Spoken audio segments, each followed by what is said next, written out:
Crank it up, let it roll. Stars and stripes in my soul. Steel toes on, boots in the gravel. Heartland truth on every channel. Open Bible, flag on the wall. We say what we believe or we don't talk it off. This is red, white and raise hell. Cowboy hat, church bell. Can't scare us into silence. We were born to rebel from the back road to the beltway. We won't fade, we won't fail. Proud, loud, standing tall. Red, white and raise hell.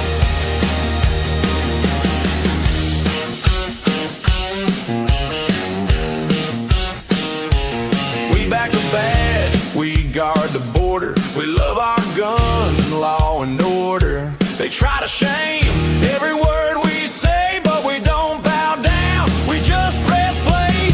This is red, white and raise hell. Cowboy hat, church bell. Can't scare us into silence. We were born to rebel from the back road to the bell. Hey, we won't fade, we won't fail. Proud, loud, standing tall. Red, white and raise hell.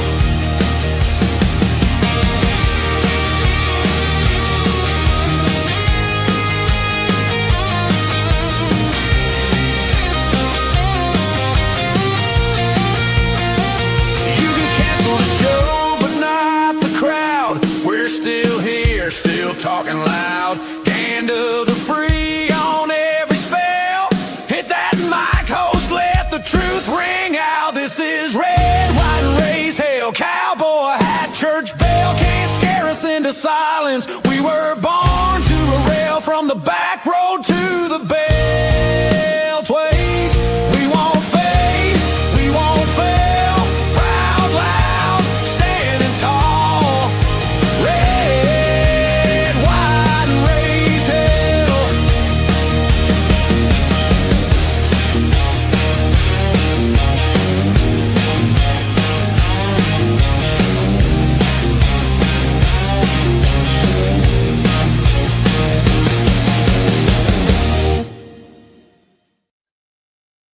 All right, good morning, everybody. Welcome to Strictly Speaking Unfiltered. Appreciate you all very much. It is 6 minutes after the hour, 7 o'clock now as we get started on the live stream. As you can see, they're still dodging. Trump dodges bullets, Dems dodge accountability. They refuse to acknowledge that the words they use, the rhetoric they use, the violence that they call for, they refuse to acknowledge that that is literally what is getting people hurt and is threatening the life of the President of the United States, which is exactly what their goal is. And that's what we're going to talk about today. First and foremost, that's not all, but that's a huge part of it. Good morning. That's the wrong screen graphic. There we go. But good morning, everybody. Appreciate you being with us. Peter Kirsanow will be with us. First time in 3 weeks. He's had the last 2 Tuesdays off due to travel. I think travel one, the other one, hearings with the United States Commission on Civil Rights, of which he is a commissioner. So he will be back with us coming up at 8 o'clock, and I'm looking forward to that conversation. Pete always said, he obviously is going to be ready to explode with thoughts on the SPLC, the Southern Poverty Law Center, aka socialist pushing leftist crap. I guarantee he's going to want to talk about that. He's going to want to talk about the new assault on the Electoral College.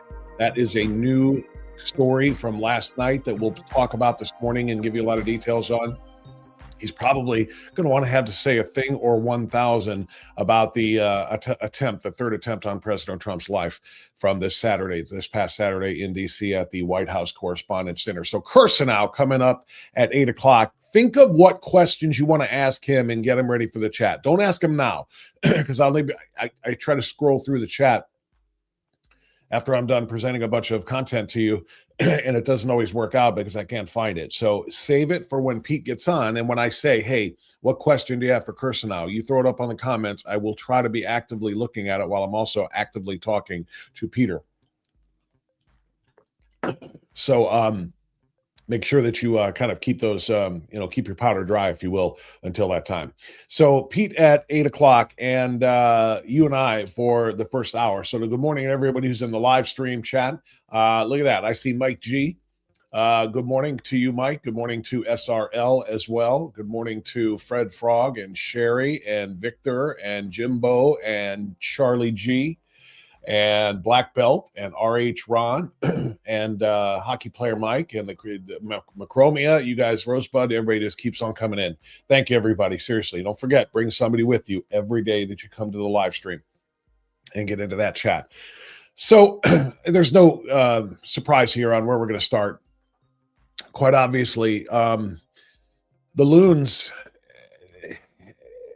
the loons, I don't even know how else to describe them other than loons, meaning short for lunatics. And lunatic is just, it's an overlooked word, and you got to understand what it really means. It's a really severe psychologically damaged person that is a lunatic, okay? And these lunatics on the left are doubling, tripling, and quadrupling down. They're just pissed that Trump isn't dead yet. It's so remarkable that there's no sense of remorse, no sense of accountability, no sense of responsibility on anybody's part from the radicals. Just realized that the screen looks a little different. That the radical loons that we're talking about, there's no self-reflection. There's no self-awareness. There's nothing that lets them say, maybe, just maybe, what I'm doing, what I'm saying, what my side is doing and saying is part of the problem. It's just, no, go further, go. Somebody get him in the sight, get him in the crosshairs and finish him. There's no remorse whatsoever. And they just refuse to acknowledge that the things they say have an impact. It's really, really a disturbing sign that I'm thinking of, mental conditions. We think about lunacy. We just kind of use that word in passing as, oh, that's lunacy. That's a real thing. It's kind of like the whole trans thing. They're actual psychological problems they try to solve by having physical mutilation, but it's a psychological problem. There are a lot of these people that are so dark and so demented, they honestly don't know or understand or refuse to believe that what they're doing is wrong. There's one person on the Democrat side. John Fetterman continues to be, and I've said this before, and it's kind of a joke, but it's not really. He had brain damage after his stroke. He could barely put two sentences together. He had brain damage. And as his brain damage healed, which is remarkable, by the way, he became more and more reasonable and more of a centrist than a hardcore left-wing Democrat. And John Fetterman, after recovering from his brain damage, is actually a reasonable guy who's calling on his party to stop the TDS. He was asked in multiple interviews, who's the leader of the Democrat Party right now? And he said TDS. John Fetterman said that. He's one of the very few who actually takes this seriously when he says enough with the name calling and the Nazi propaganda and the Hitler. He said directly, no one should ever be called Hitler.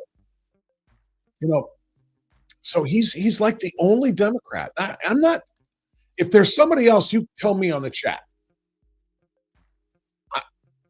I can't think of another Democrat that is willing to say my party is the problem.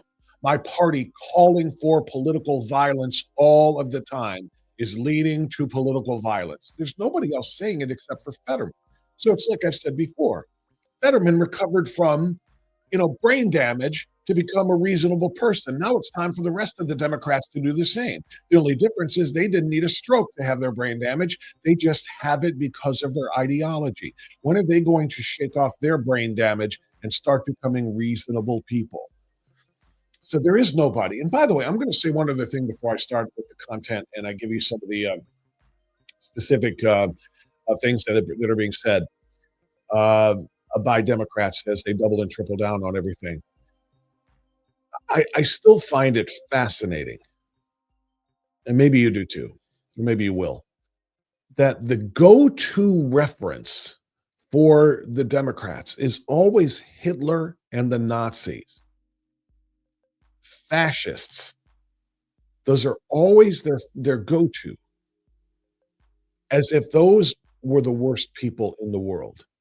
Now, mind you, they were, but they weren't alone, and they didn't commit as many murders as the other worst people in the world did.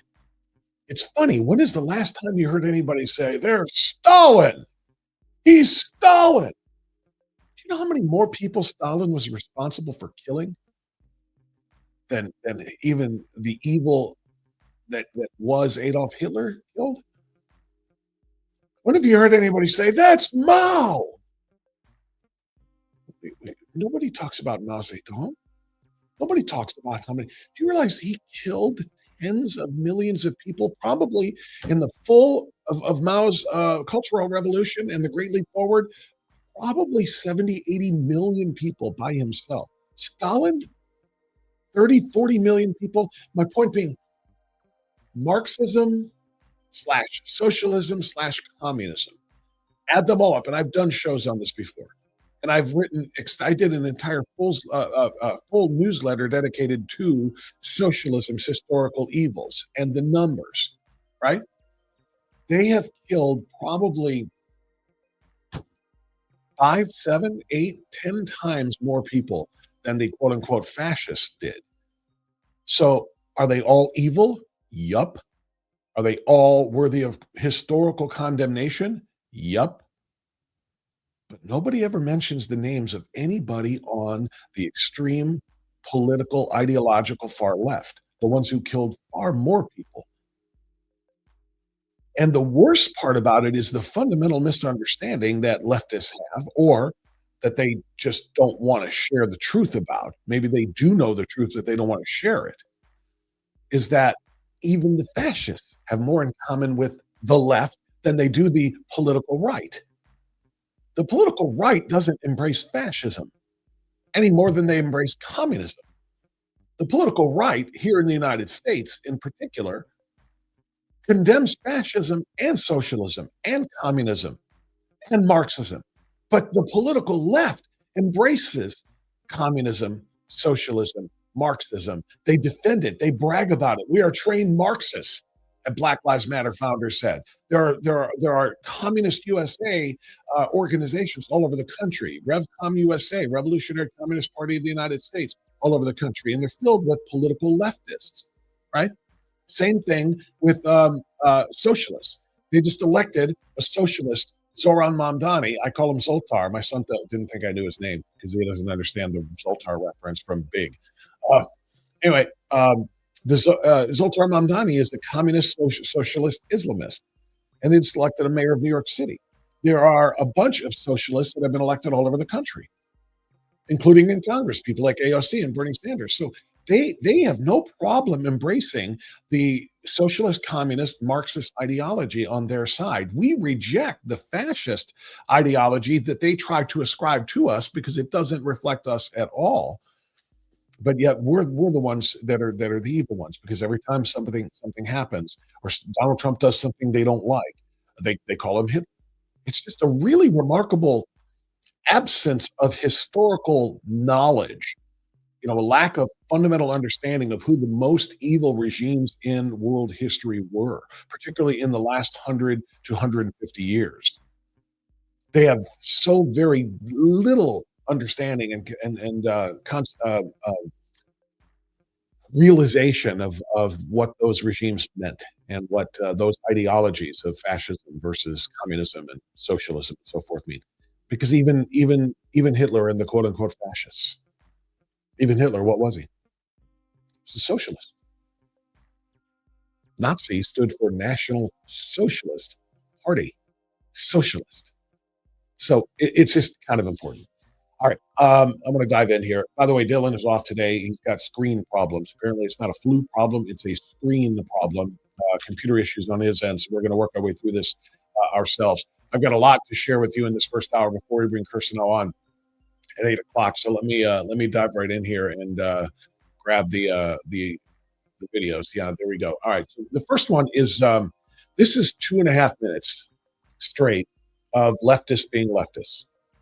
2.5 minutes straight of Democrats calling for violence. That's it.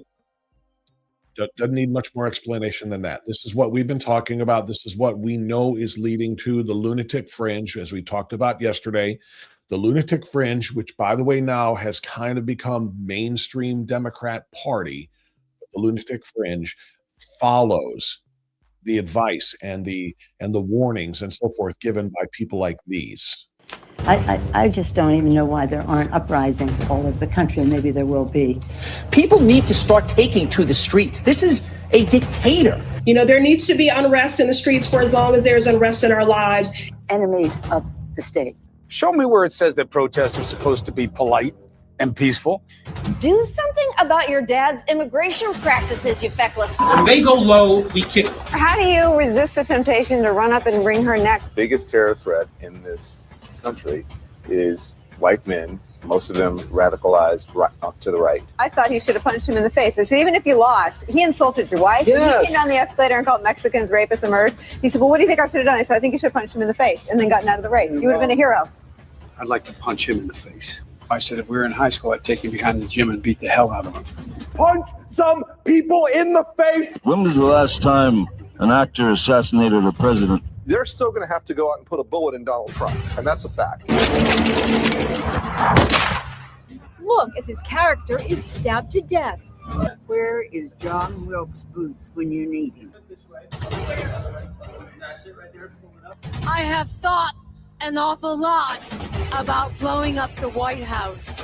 A Missouri state senator is under investigation by the Secret Service after saying she hopes President Trump is assassinated. I will go and take Trump out tonight. And if you see anybody from that cabinet in a restaurant, in a department store, at a gasoline station, you get out and you create a crowd. And you push back on them. And you tell them they're not welcome anymore, anywhere. And sadly, the domestic enemies to our voting system and our honoring our Constitution are right at 1600 Pennsylvania Avenue. They're not going to stop before Election Day in November, and they're not going to stop after Election Day. And that should be, everyone should take note of that on both levels, that this isn't, they're not going to let up, and they should not. If you think we're rallying now, you ain't seen nothing yet.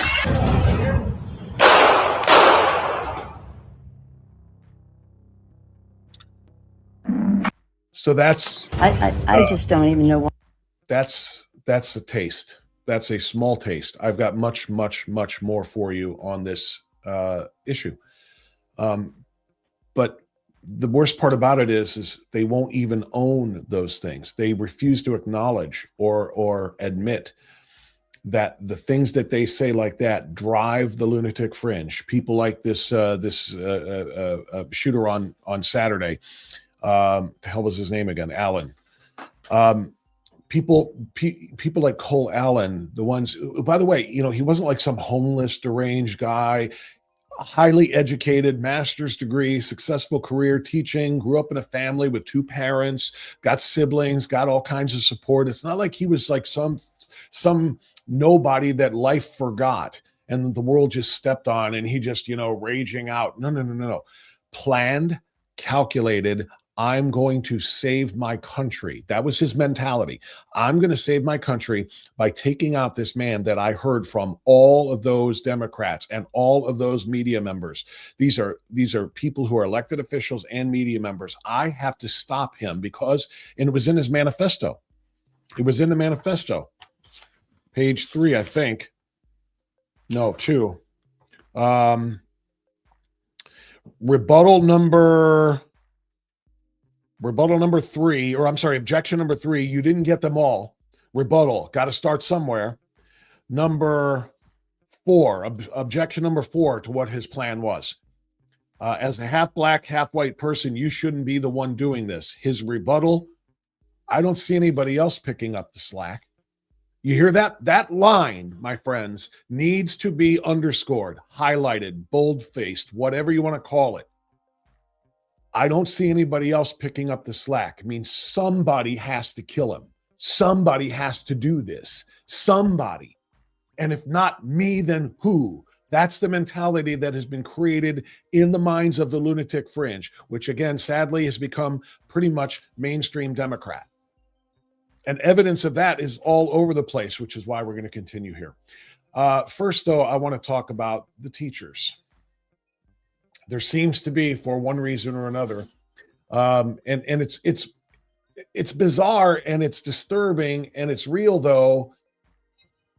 The same thing after Charlie Kirk. Do you remember all of those absolutely grotesque, cold-blooded, evil, dark-spirited people who were making videos celebrating Charlie Kirk's murder, including teachers running around and dancing and putting a gun to the neck and saying, "We shot your boy in the neck," and all of these other things that I prefer, honestly, not to remember. But do you remember the overwhelming majority of them were people in academia, either college professors or teachers? Remember that? That was the overwhelming number of people. I mean, yeah, there were people in different walks of life that were celebrating because there were a lot of dark-hearted, evil people in life. But the biggest number of them were educators. It's kind of the same thing playing out here. There are reels online now, and it's not like somebody had to go and, catch these people at their most vulnerable moments while they're saying some things out of rage and anger, catching them on video and then posting it. No, they're posting their own stuff. They're holding their own camera. They're recording themselves saying this proudly and without remorse, without regret. They're saying, "I wanted him dead. Why can't somebody just kill him?" Teachers. This one you see on your screen right now is a teacher in Sandusky. For some reason, again, I've got a number of these from Ohio, but which I'm going to show you. But this is, as it says, Kevin Sorbo from Hercules fame. And I've interviewed Kevin Sorbo. He's a phenomenal patriot. Kevin Sorbo, a teacher from Ohio, just posted this video saying how he spends every day praying for Trump's death. Is this the kind of person you want teaching your children? And the answer, of course, is hell no. But it is the kind of person that is teaching our children. And listen to what he said. He's from Sandusky. We found out his name is Tom Weaver. He's online in a couple of places, not everywhere, but this is what he did. He set his own car camera up to record himself crying and lamenting the fact that Trump survived. I wake up each morning hoping he has died. I go to bed each night hoping by the time I get up in the morning, he has died. I'm fully convinced that we can't even begin to start fixing any of our problems until he has died. For the love of all things good, just fucking die.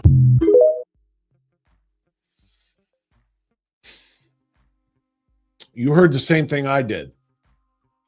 For the love of all things good, I want evil. For the love of all things good, these people think they're on the side of good.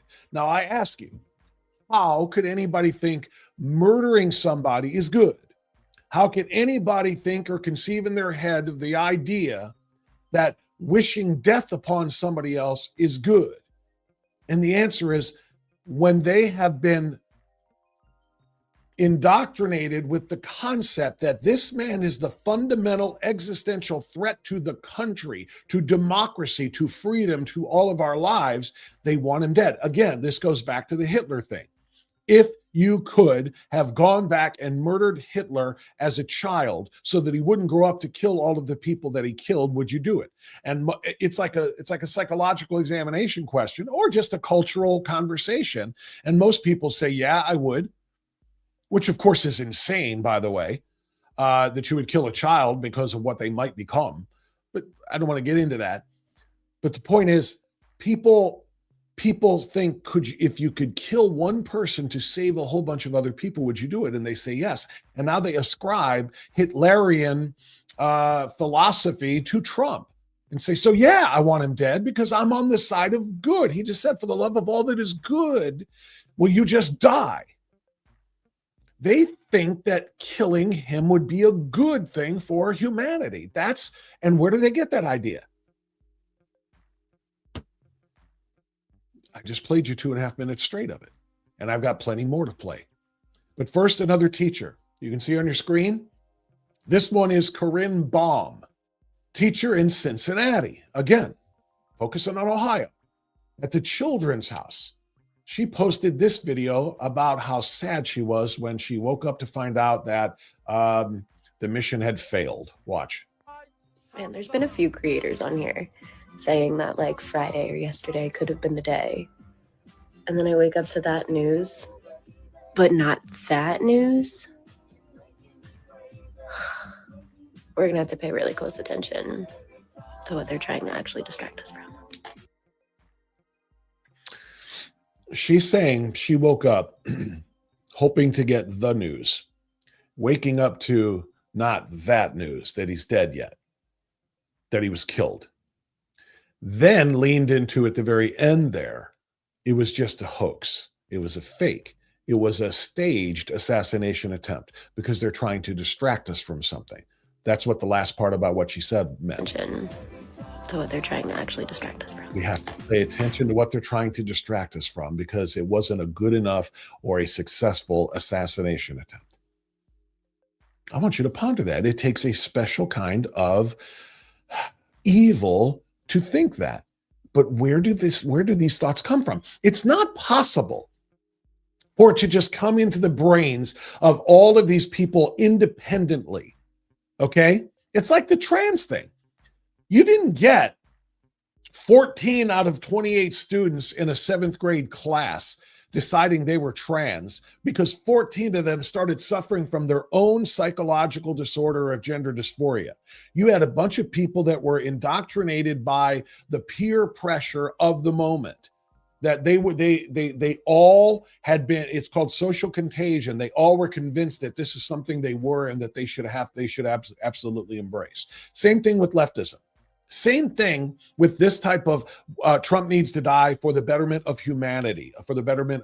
They didn't all just come up with this thought in their brains any more than a whole bunch of different people suffered from gender dysphoria. I really think I'm born in the wrong body. They're hearing it elsewhere and joining in and believing it, including educators, for crying out loud. Here is another compilation of some of the, now this is kind of the opposite of where I gave you the 2.5 minutes of left-wing Democrats calling for political violence. This is about a minute, a little bit under a minute of people responding to those calls for violence. And, well, just watch. Motherfuckers missed again. Oh my God. Oh, I'm already crying.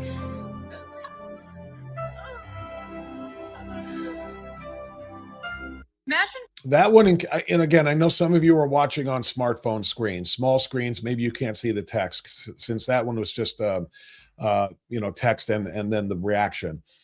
It says on the screen, Donald Trump was uninjured and safely evacuated, to which this lunatic is miming her shock and her anger and her sadness that he's okay.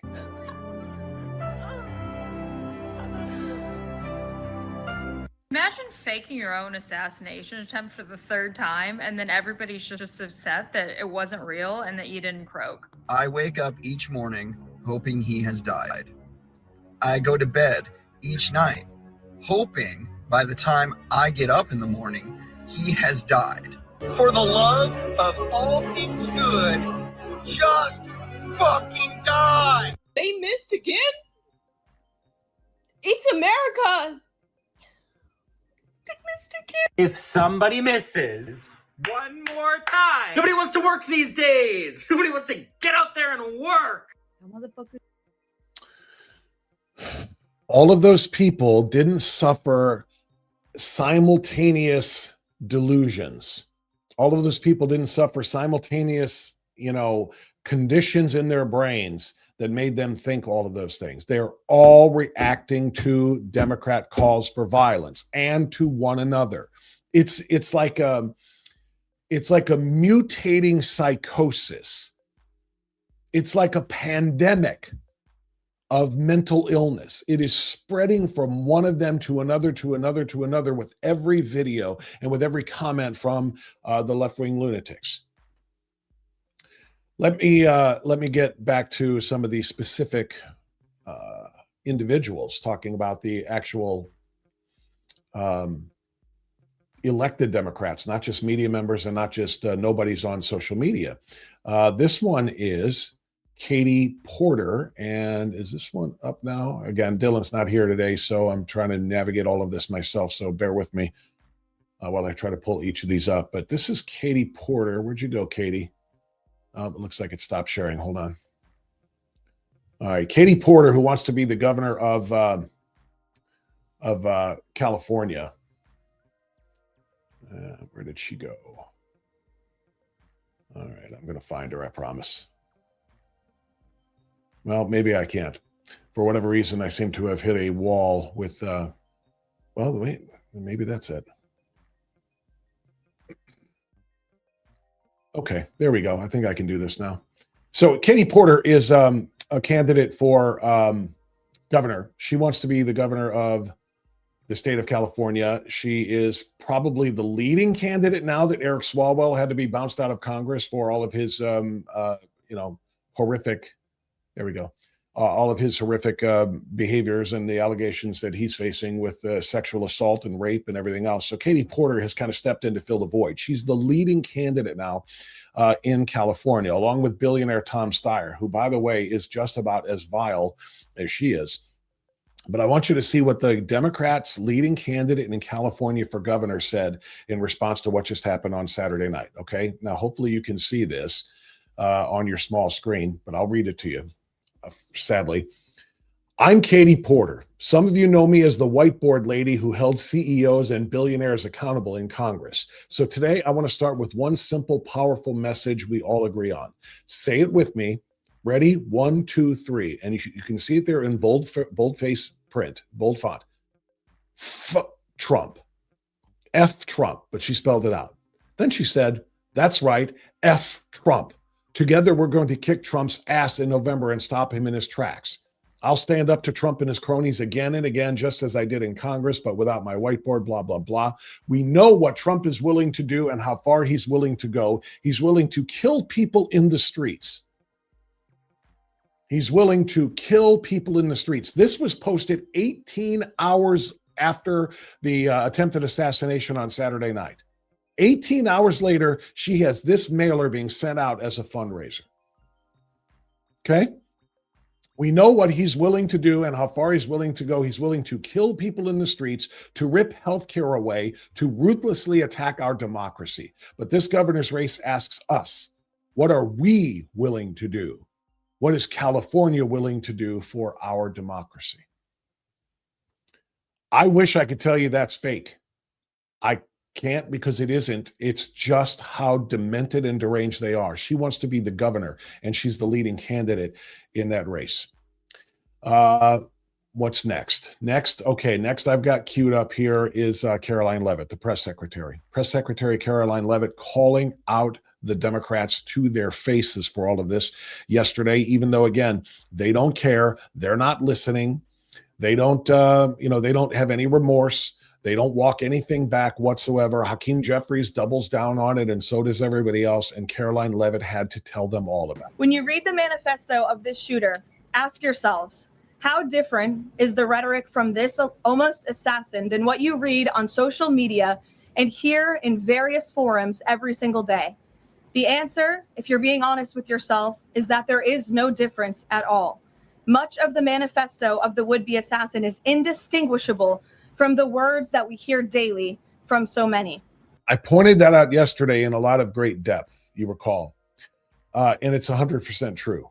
That's why I kind of started to walk back the, hey, this type of commentary only really affects the lunatic fringe. And then I said, not really. It kind of affects the whole of the mainstream Democrat Party now, because they all preach the same thing. They're all saying the same thing, and they're all reacting in the same way. It's become like self-fulfilling almost. For example, as the First Lady of the United States pointed out this morning, just 2 days prior to the shooting, ABC's late night host Jimmy Kimmel disgustingly called First Lady Melania Trump an expectant widow. Who in their right minds says a wife would be glowing over the potential murder of her beloved husband? And having experienced what I did with the First Lady on Saturday night, I can tell you that she was anything but that. All right. I want to emphasize something about that part of this, if I may. Kimmel has come out with his there we go, explanation / non-apology. He said, no, I wasn't talking about him being assassinated. I was talking about the fact that he's 80 and she is younger than I am. So she's going to be an expectant widow because he's going to die of old age soon. I might be swayed to accept that as the premise of the joke if it wasn't Jimmy Kimmel. Because if it wasn't two things. If it wasn't Jimmy Kimmel, because we have already seen and heard his version of quote unquote comedy on his late night political show. It is not a comedy show. It's not a late night variety show like Carson or Letterman or any of those used to be. It is just straight up politics. It might as well be air on MS Now as opposed to ABC. If it wasn't Kimmel and we hadn't already heard his grotesque celebration of the murder of Charlie Kirk,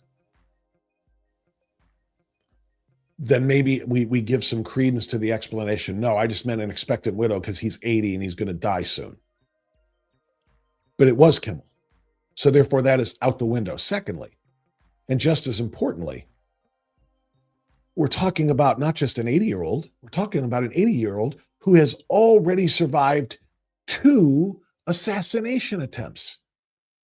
The guy has shots taken at him and hit in Butler, and then another one ready to at the golf course before he was apprehended.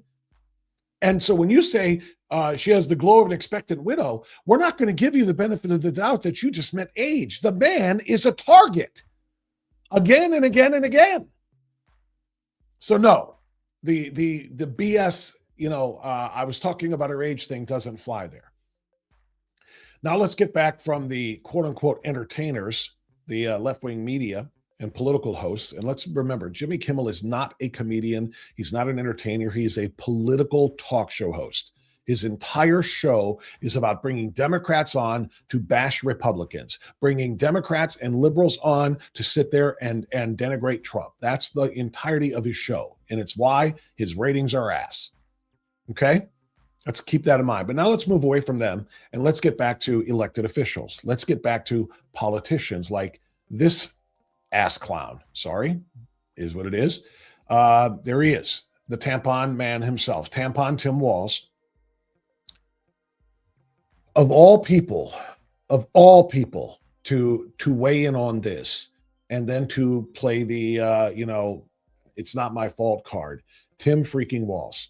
I want you to read this. Tim Walz, in response to what happened on Saturday night, threw this out there. Quote, political violence has become all too prevalent in America. I'm grateful for the swift response from law enforcement at the White House Correspondents' Dinner.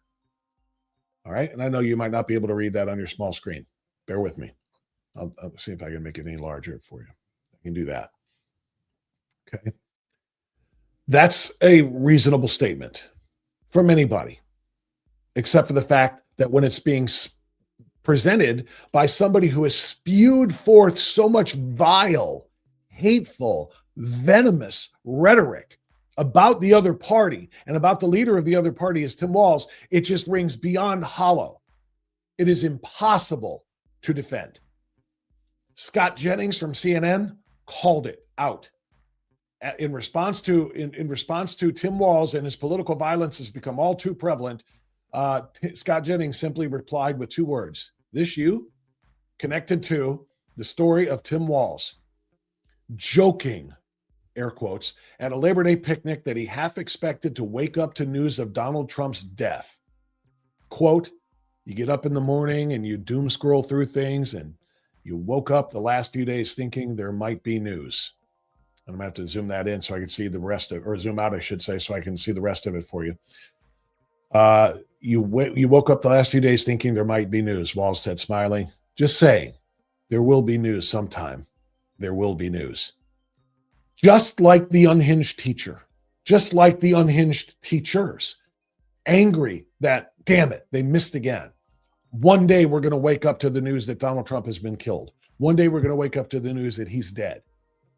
This is what their mindset is. This is where their soul is. So Jennings called him out for that, but others did more than just remind people of that part.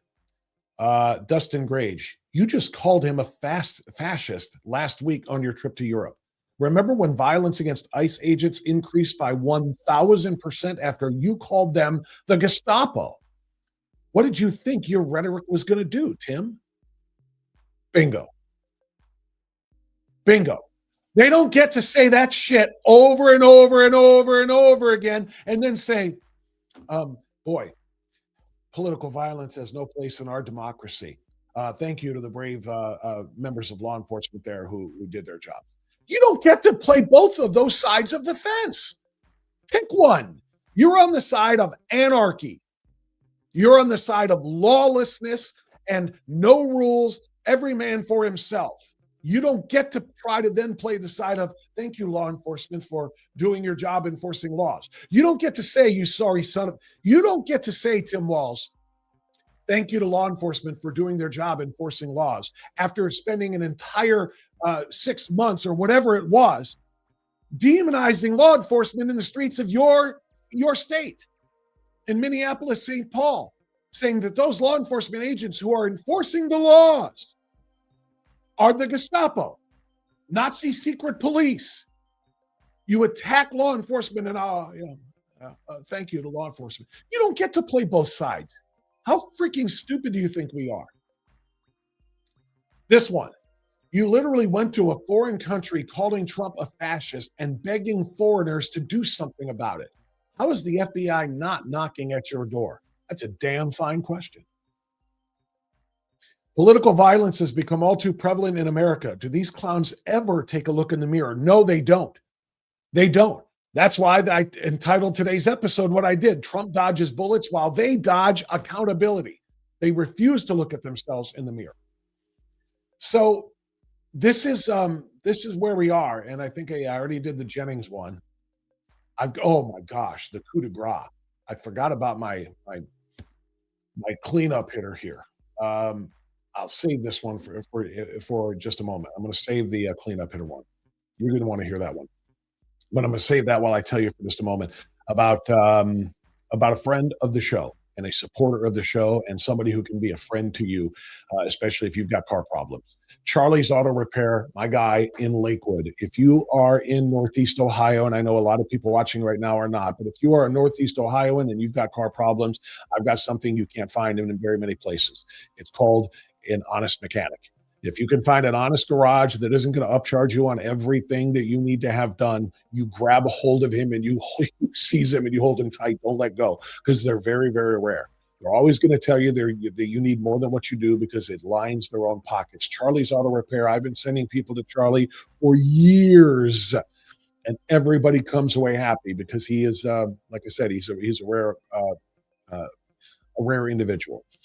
Honesty and expertise. combined, particularly when it comes to electronics. Cars are basically big rolling computers these days, and electrical problems, they escape the old-fashioned mechanic. But not Charlie. Charlie is modern and new. He gets all of the heavy stuff. He'll change your transmission. He'll rebuild your engine. But when it comes to the electronic problems, he will diagnose those and get them taken care of for you too. All maintenance services as well as repair services, cars and light trucks. And the best part is Charlie is a true patriot. He is MAGA all the way, and that's why he's giving 10% off to you if you are a first responder, a military veteran, active military, or if you are a concealed carry license holder, because he's a strong supporter of the Constitution, the Bill of Rights, and yes, that Second Amendment. If you are too, get yourself there and save yourself 10%. It's on Madison Avenue in Lakewood. The phone number is on your screen, 216-470-0170. Charlie's Auto Repair in Lakewood. That is the way it is supposed to be done. And thank you, Charlie, for being one of our new foundational sponsors of Strictly Speaking Unfiltered. All right, I want to give you this. This is, like I said, kind of my coup de grace. This is one that I kind of forgot about, but it's maybe the worst of the worst, or it's at least close to it. Governor J.B. Pritzker. Jesse Waters on TV likes to call him JB back ribs, which is actually pretty funny because his fat tub of Marxism should be mocked, not for being a fat tub of Marxism, but the Marxism part. And any way you can take a verbal shot at him, you take it. So J.B. Pritzker has given his response to the political violence that comes from the left, in response to all of the political rhetoric that comes from the left that demonized Donald Trump as being Hitler, that demonized Donald Trump as being a Nazi, a fascist, a dictator, a tyrant, a king, an authoritarian. He's figured out who the real problem here is, who's responsible for the violence, the political violence here.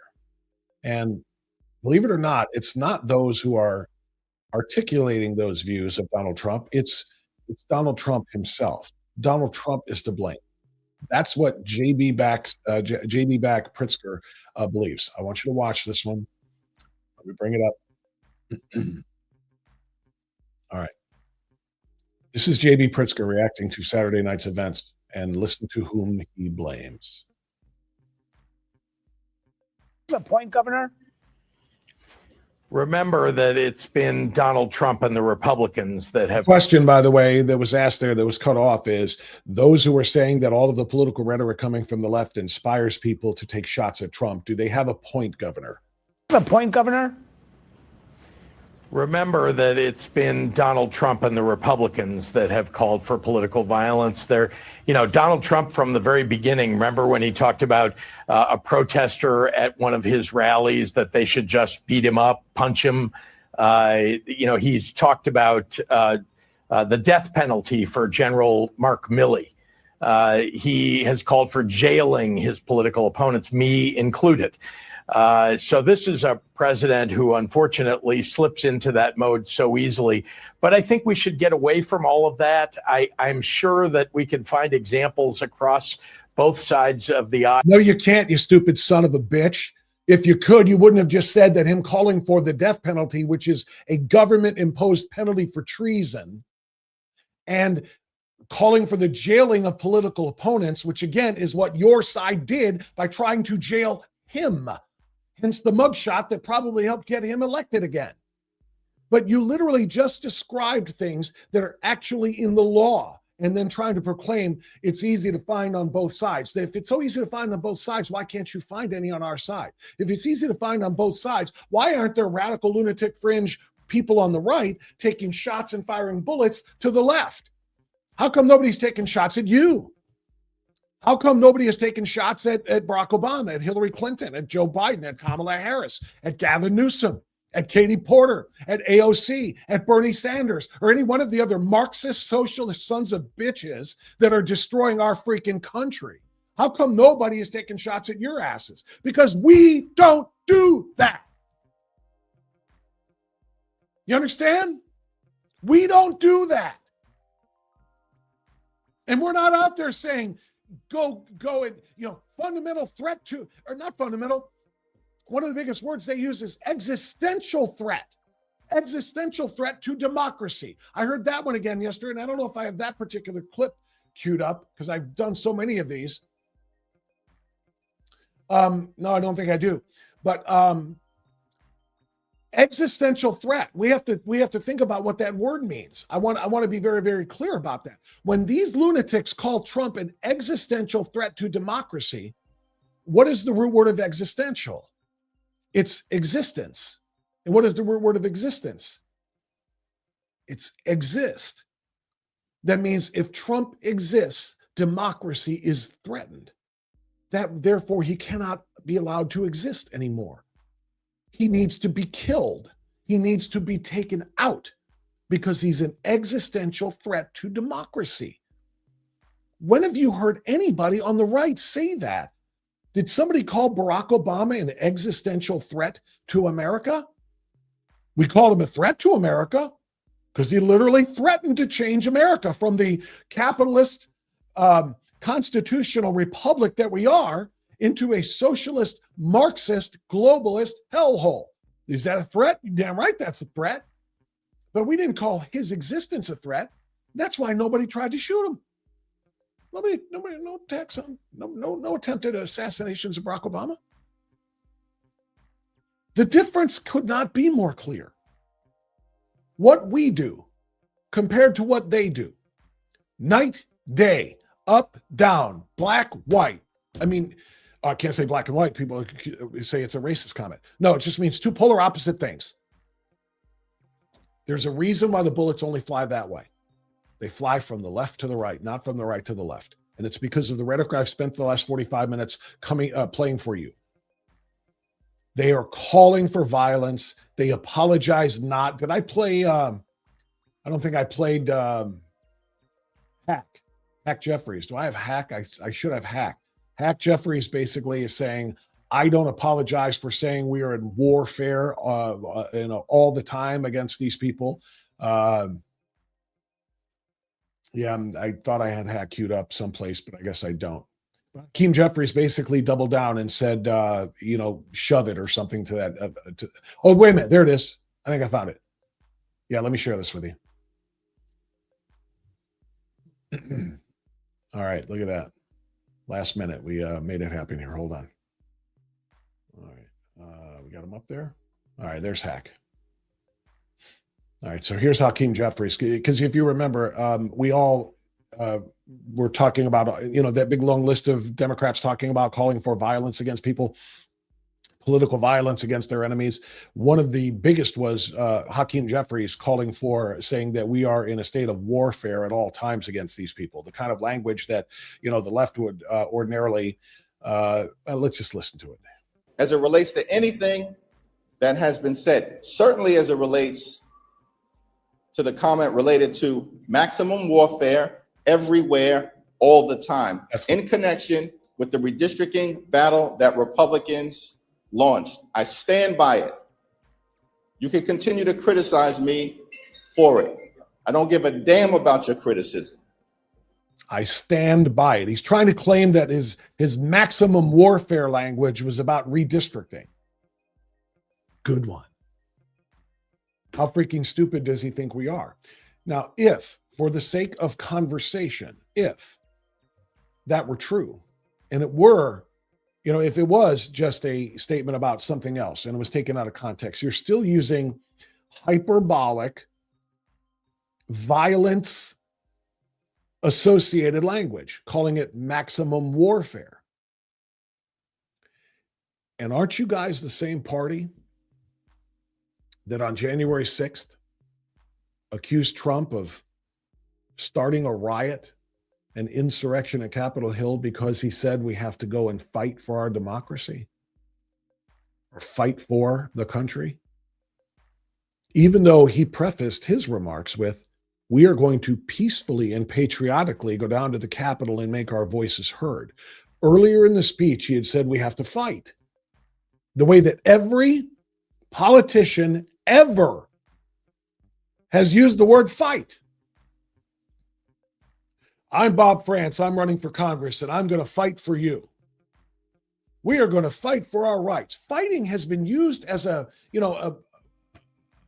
figurative, word to describe that I'm going to do my best for you and I'm going to advocate for you since the beginning of politics.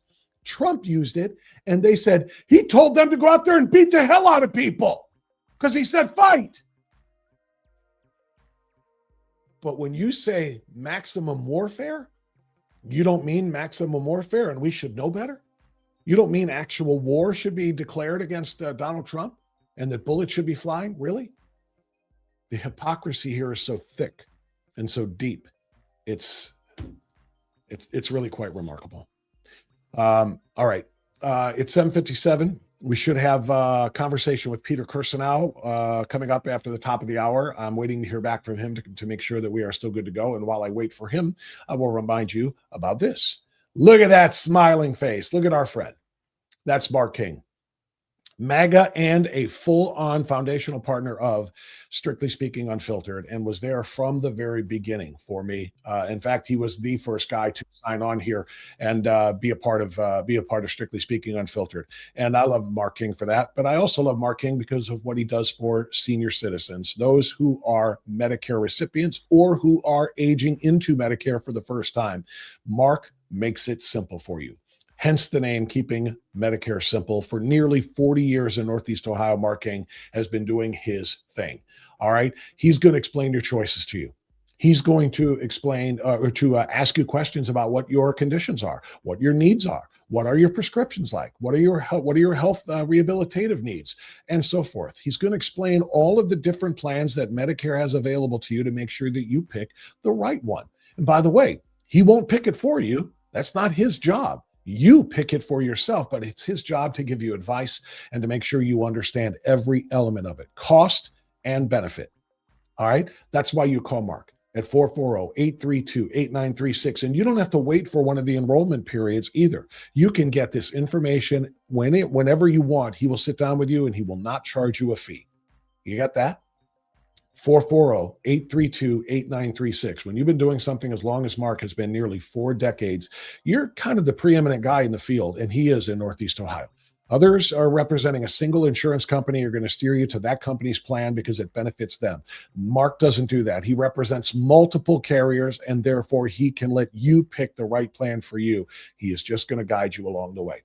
Website is there as well on the screen, keepingmedicaresimple.com, and call that number for an appointment, 440-832-8936. If you're turning 65 or retiring and you're new to Medicare, Mark has got your back, 440-832-8936.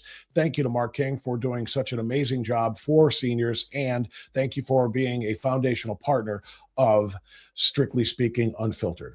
All right, we're going to get a quick time out here while I wait for Kirsanow. In the meantime, enjoy one of our favorite songs.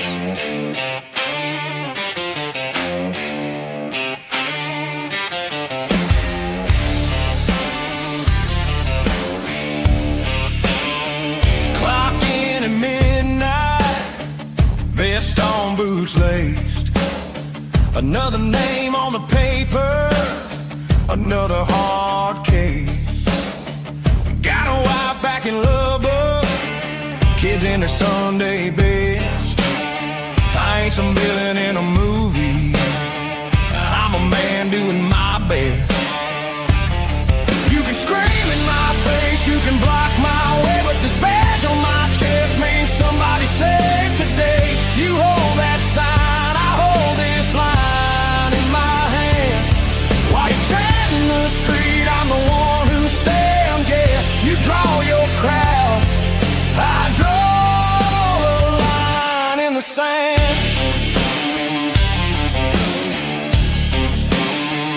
Saw you playing for cameras, shoving phones in my crew, spitting words like traitor, like you know what we go through.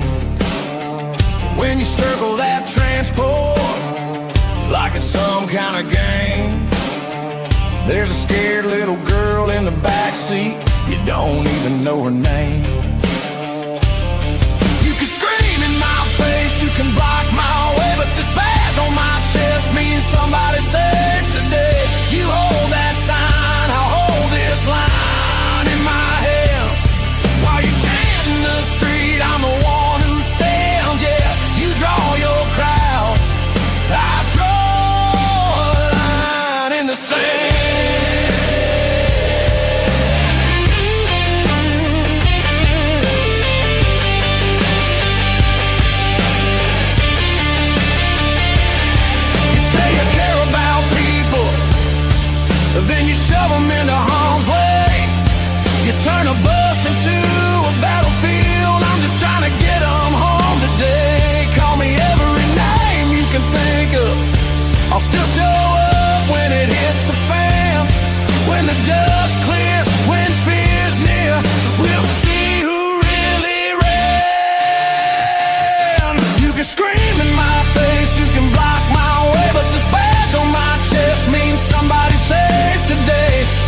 You draw your crowd,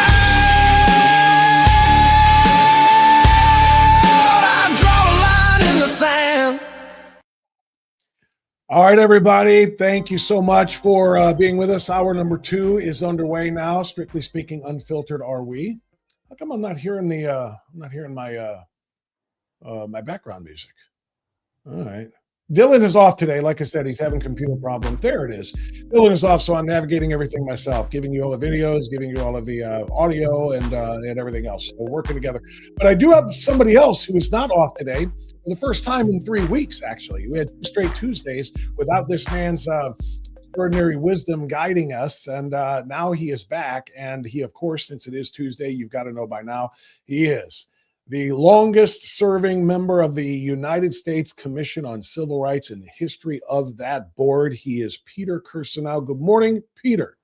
Bob, how you doing? Hey, by the way, before we get into it, I want to again compliment Mark King. He did work for us, and he's very good at what he does. I commend everybody to his service. He's just very good. And second is, I had the privilege of once again doing the keynote at the Gala for the Lyceum, which is an extraordinary Catholic-centered school with extraordinary students. You know, as I said to the crowd when I was giving my presentation there, I very often will go to places like to debate, University of Chicago, Stanford, Harvard, you name it, all the supposed elite schools.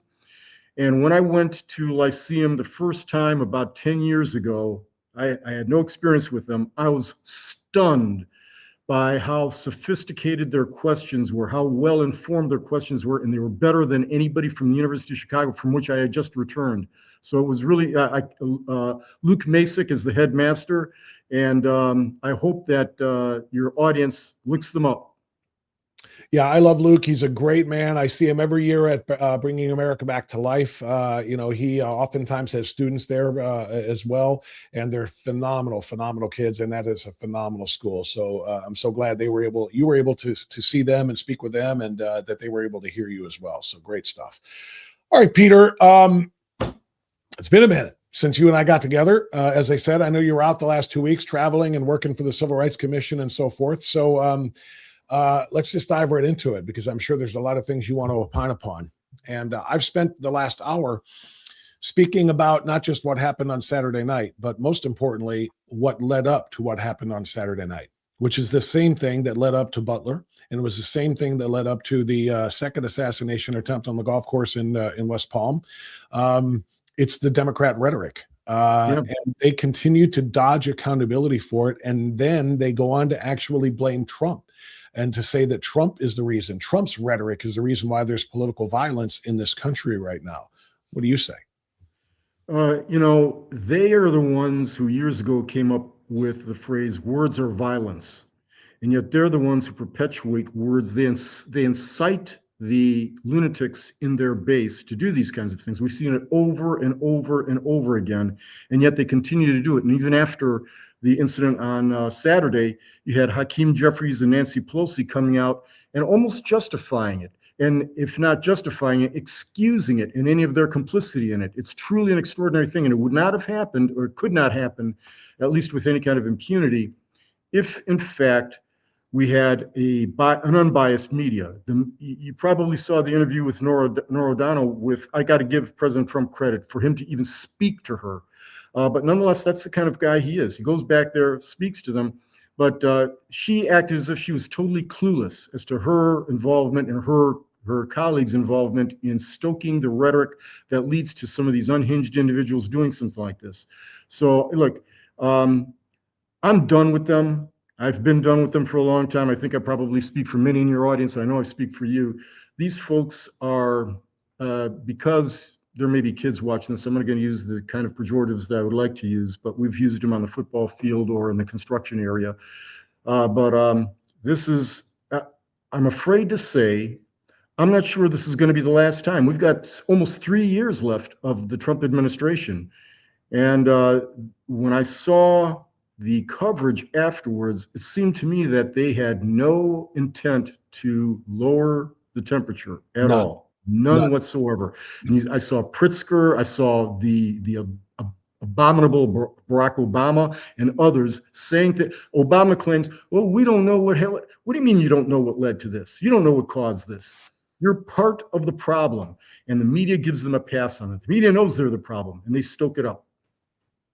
Yeah. And, it's a combination. You famously say in almost every speech you give and every time you come on this program, when you talk about the media and the Democrats, and then you say, but I repeat myself. And you're right, of course, to do that, because it is both of those groups, elected Democrats and the media, that have collectively demonized not only Donald Trump, but also, and did you read the full manifesto or have it read to you or see it? I don't think I've read the full manifesto, but I read a good portion of it. Yeah. Okay. Because he repeats media talking points.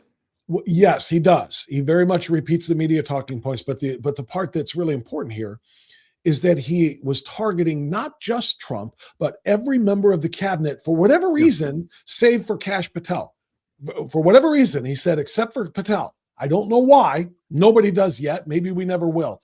But the point is, and the reason I'm bringing it up is, they have demonized Trump himself personally, but all of the rhetoric from the left, from the media and the Democrats, but you repeat yourself, calling the entire cabinet the Nazi regime. They're all Nazis. All of the ICE agents that are targeted, all of the Border Patrol agents, they're all Gestapo and secret police. It's the constant reference to everything having to do with the Trump administration, not just Trump, that puts them all in danger.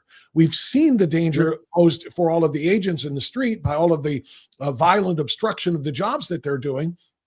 But then also this manifesto, this guy said, I'm coming for all of them, because in his mind and in their minds, what they have stoked up is that this is literally the Third Reich come back again.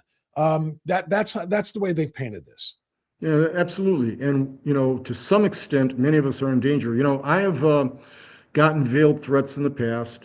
I'm sure some of the folks in your audience may have gotten some. If you're out in the public at all, or in the public realm, if you're out there speaking, if you're writing, you're going to get, some threats. Now, thankfully, the threats that are lodged to me are just, boy, I'd like to beat you up or something. And you know me, Bob. I say, bring it on. I'd like to see one of these wimpy liberals, take us on. We're in the man party, okay? But nonetheless, this is the kind of thing that they perpetuate, and they don't care. They want to take. It's an amazing thing to watch. They were not at all chastened by what transpired. And I watched Pelosi. I watched Jamie Raskin, all those individuals the next day, and they were unbowed whatsoever. They were like, they had no idea that anything that they have said may have contributed to that incident. Well, you're right, obviously, Peter. And, what's extraordinarily frustrating about it is that they not only do they not take accountability for themselves, they literally are saying it's happening on the other side, that it's Trump that's using the violent rhetoric, and that it's Trump's, supporters that are the ones fomenting violence. And I'm sitting here looking at the news coverage, Peter, and I'm seeing stories of people like Steve Scalise being shot. I'm seeing stories of the entire Republican baseball team being shot up. I'm seeing Charlie Kirk getting murdered. I'm seeing Donald Trump, 3 attempts on his life. I'm seeing all of this, and I'm looking for stories of people on the right, on the conservative side of the ideological spectrum, making attempts on the lives of people on the left. I'm looking for the stories of how many people have taken shots at Alexandria Ocasio-Cortez. Haven't found one yet. I'm looking for stories of people threatening to kill Gavin Newsom, Joe Biden, Barack Obama, Hillary Clinton, J.B. Pritzker, Bernie Sanders, or anybody else, and I can't find any. I can't find any for some reason. Right. Not only attempts, but calls for those things. All I can see online, though, are calls for Donald Trump to die. Yeah. Wow. What am I missing? And it's not just Donald Trump to die. It's those around him and his supporters also. The Democrats are the party of violence. Look at who, from political violence to ordinary violence, it's the Democrats. Take a look at blue cities, and that's where you find violence, right? You go to red places, 100%. No violence. You have peace.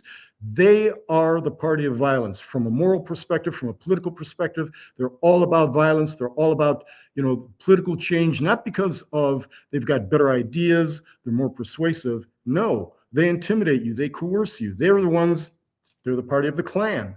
But they've got the media on their side. They've got the educational establishment on the side. This guy supposedly was an educator, supposedly, okay?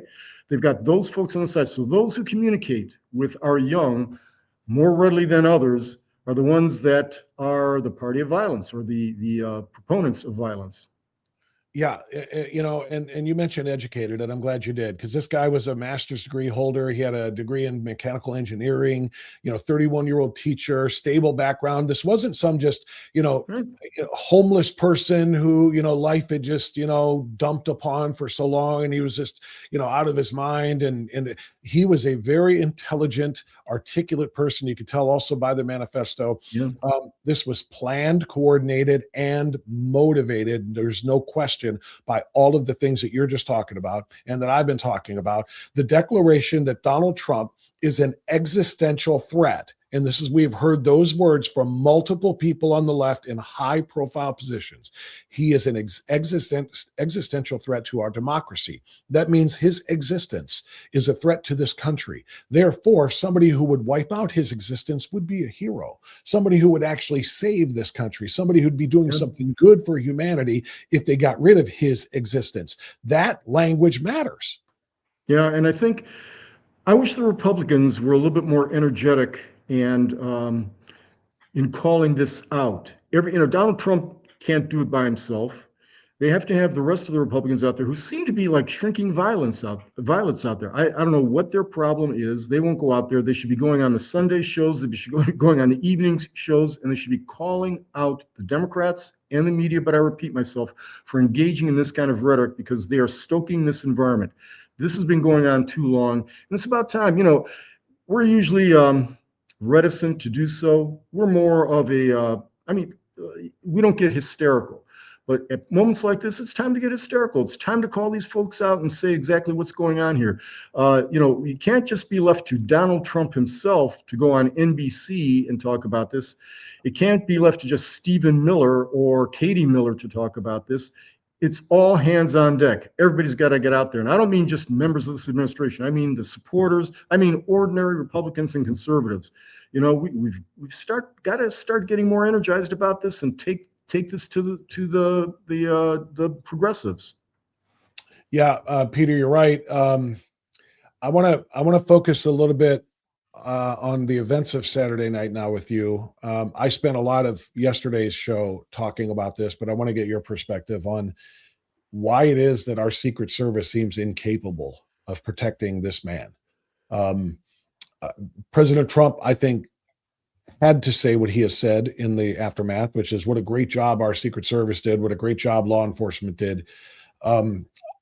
He has to say that because he has to count on them to continue to guard his life for the next 3 years. You just said it yourself. He still has almost 3 years of his presidency left, and I guarantee you this won't be the last attempt on his life. They've done 3 in 2 years. There will be at least another 3 or 4 probably in the next 3 years. But I disagreed with the president because I think we have a major problem with Secret Service. I think there's incompetence at the highest order there. That doesn't mean to denigrate each agent. The agents are heroes. The agents who, if you put on not a badge, but if you put in an earpiece and a pair of dark sunglasses and wear a black suit and say, I'll take a bullet for the person I'm guarding, my deepest respect and God bless you for that and thank you. But the agency of Secret Service is horrible. I did a video on this yesterday, Peter, reminding everybody that on the stage at Butler, there were people who showed up there pointing at the roof and saying, look up there. Right. And you could see them up there. Yeah. And they didn't do anything. Then the shot happens. He gets nicked. He's down. And they have no idea if there's a second shooter, another sniper, if the first shooter has been taken out or whatever. They allow him to stand up and do the fight thing, putting his head there ready for shot number 2.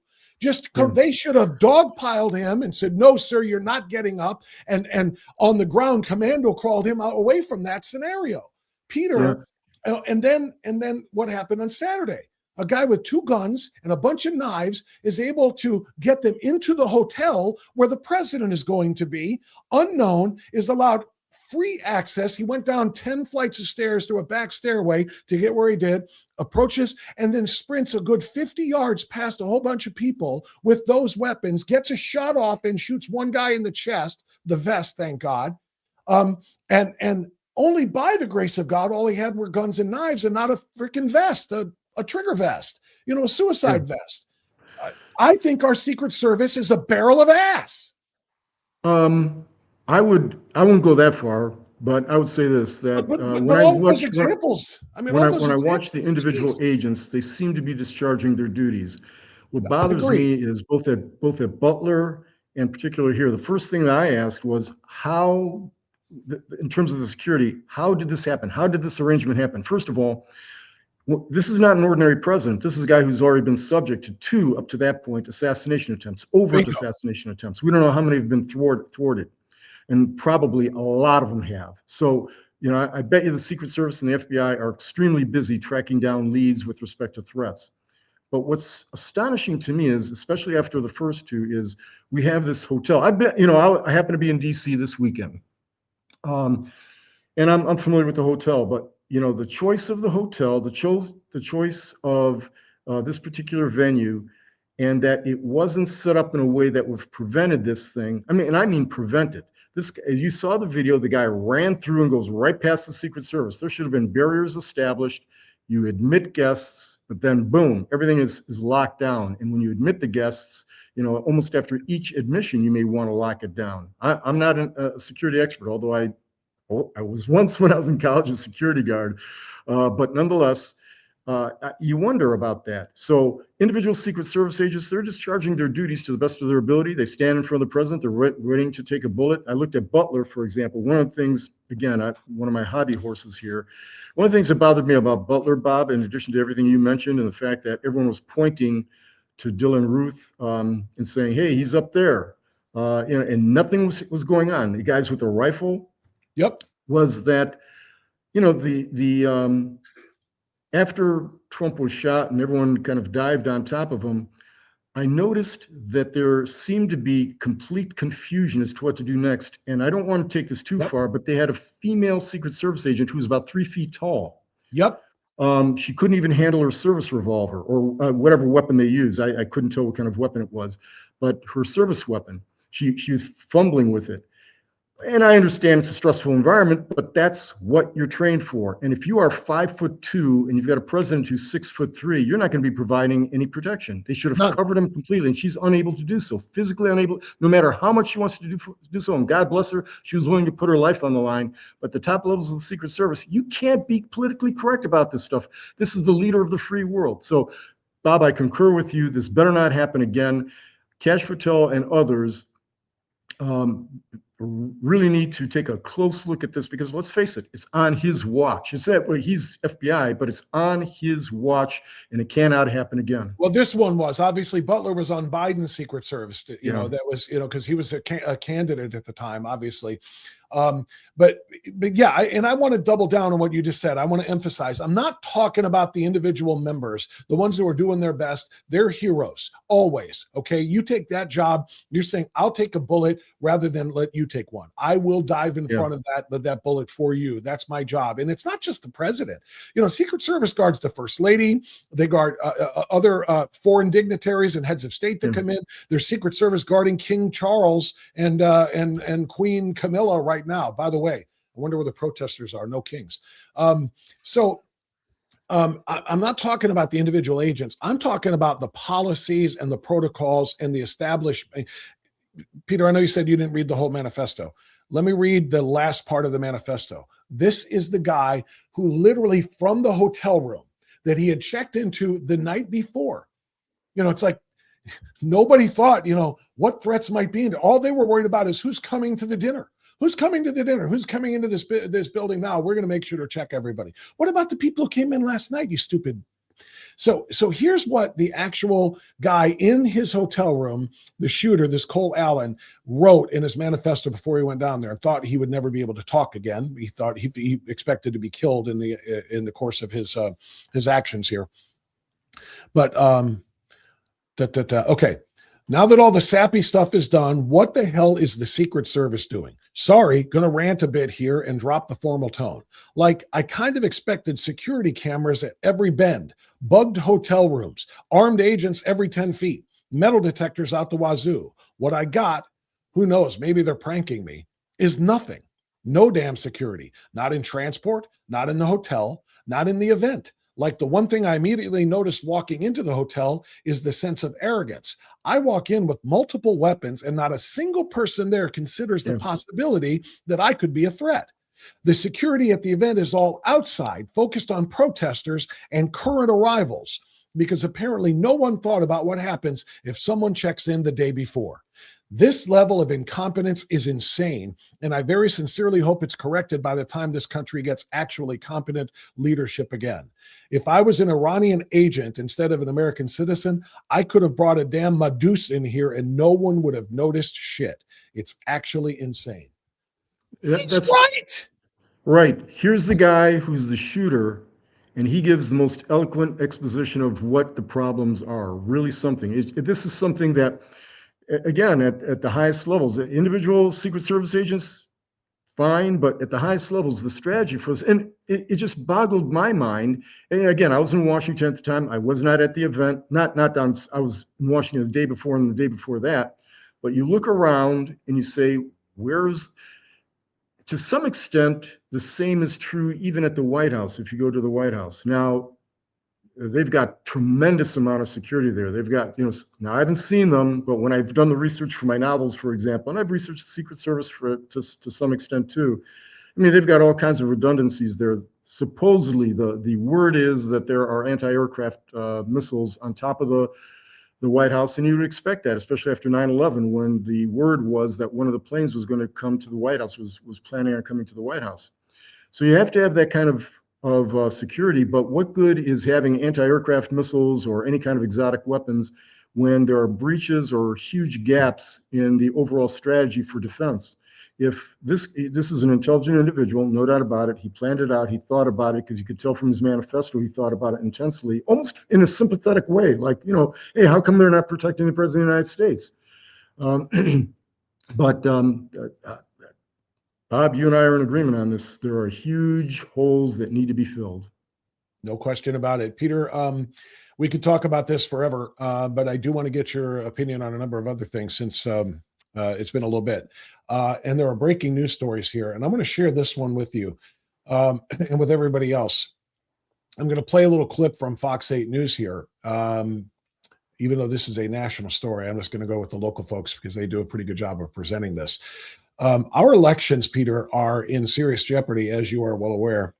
The SAVE Act is not going to be passed. 4 Republicans joined the Democrats, all the Democrats, to kill even the watered down version of it, the skinny version of it that would at least require the photo ID, even if it didn't make the registration of only legal citizens, a law. But they wouldn't even pass that during the vote-a-rama last week. 4 Republicans didn't do that. So our elections are in serious jeopardy. I want to talk now about the way we count the ballots, the way we count our, we decide who the winners of our elections are. The Electoral College is apparently in serious jeopardy. We know that if the Democrats take over and nuke the filibuster, they will kill the Electoral College and they will go with straight popular vote. That is one of the many, many things that are going to happen, but it might not even take the nuking of the filibuster. So I want everybody to watch this story. Let me share this. Okay. And Pete, I'll get your reaction to it on the other side of it. Oops, it's on mute.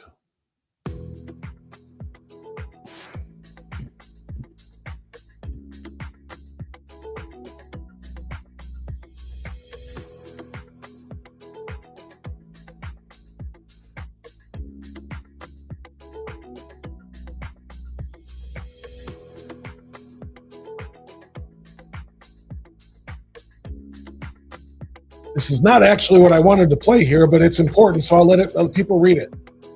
It is a good exposition. It is, yeah, it is.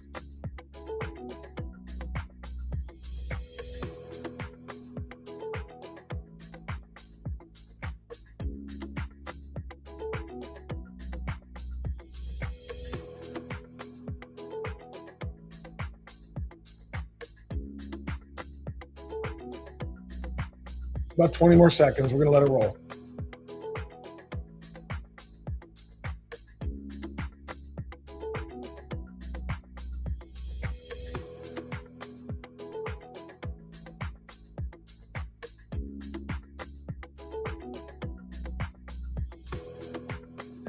Okay.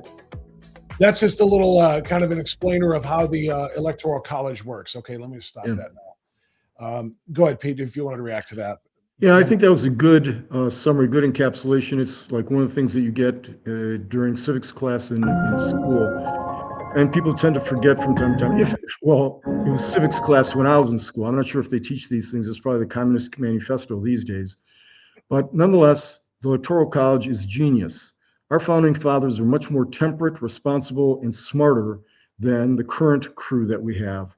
And there's a reason for this. If the Electoral College is abandoned, we have the huge blue states that will willingly admit literally millions of illegal aliens. So they have moral, it doesn't matter whether or not they're eligible to vote. If you have a certain population, you're automatically assigned a certain number of electoral votes. California, other states like that, Illinois, that's why they're welcoming them in, because they want to overwhelm the Electoral College so that Democrats prevail. And if you don't have a system by which you can verify who's entitled to vote and not entitled to vote, you got complete chaos, and the Democrats are going to take over forever and ever. Amen. And that's the whole purpose of that.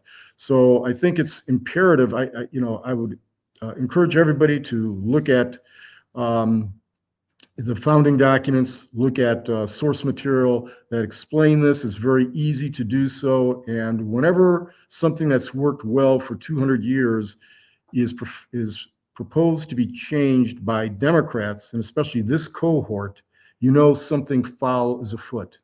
They're very, very well said, Peter. And again, I apologize. That video was not supposed to play there. There was an actual presentation of the story I'm about to read to you, or a portion of it anyway, so people know what the threat is here. So it's not just like straight up, okay, nuke the filibuster, we vote to abolish the Electoral College and only use popular vote. But this is something that can happen right now in real time, state by state. So here's the story from yesterday.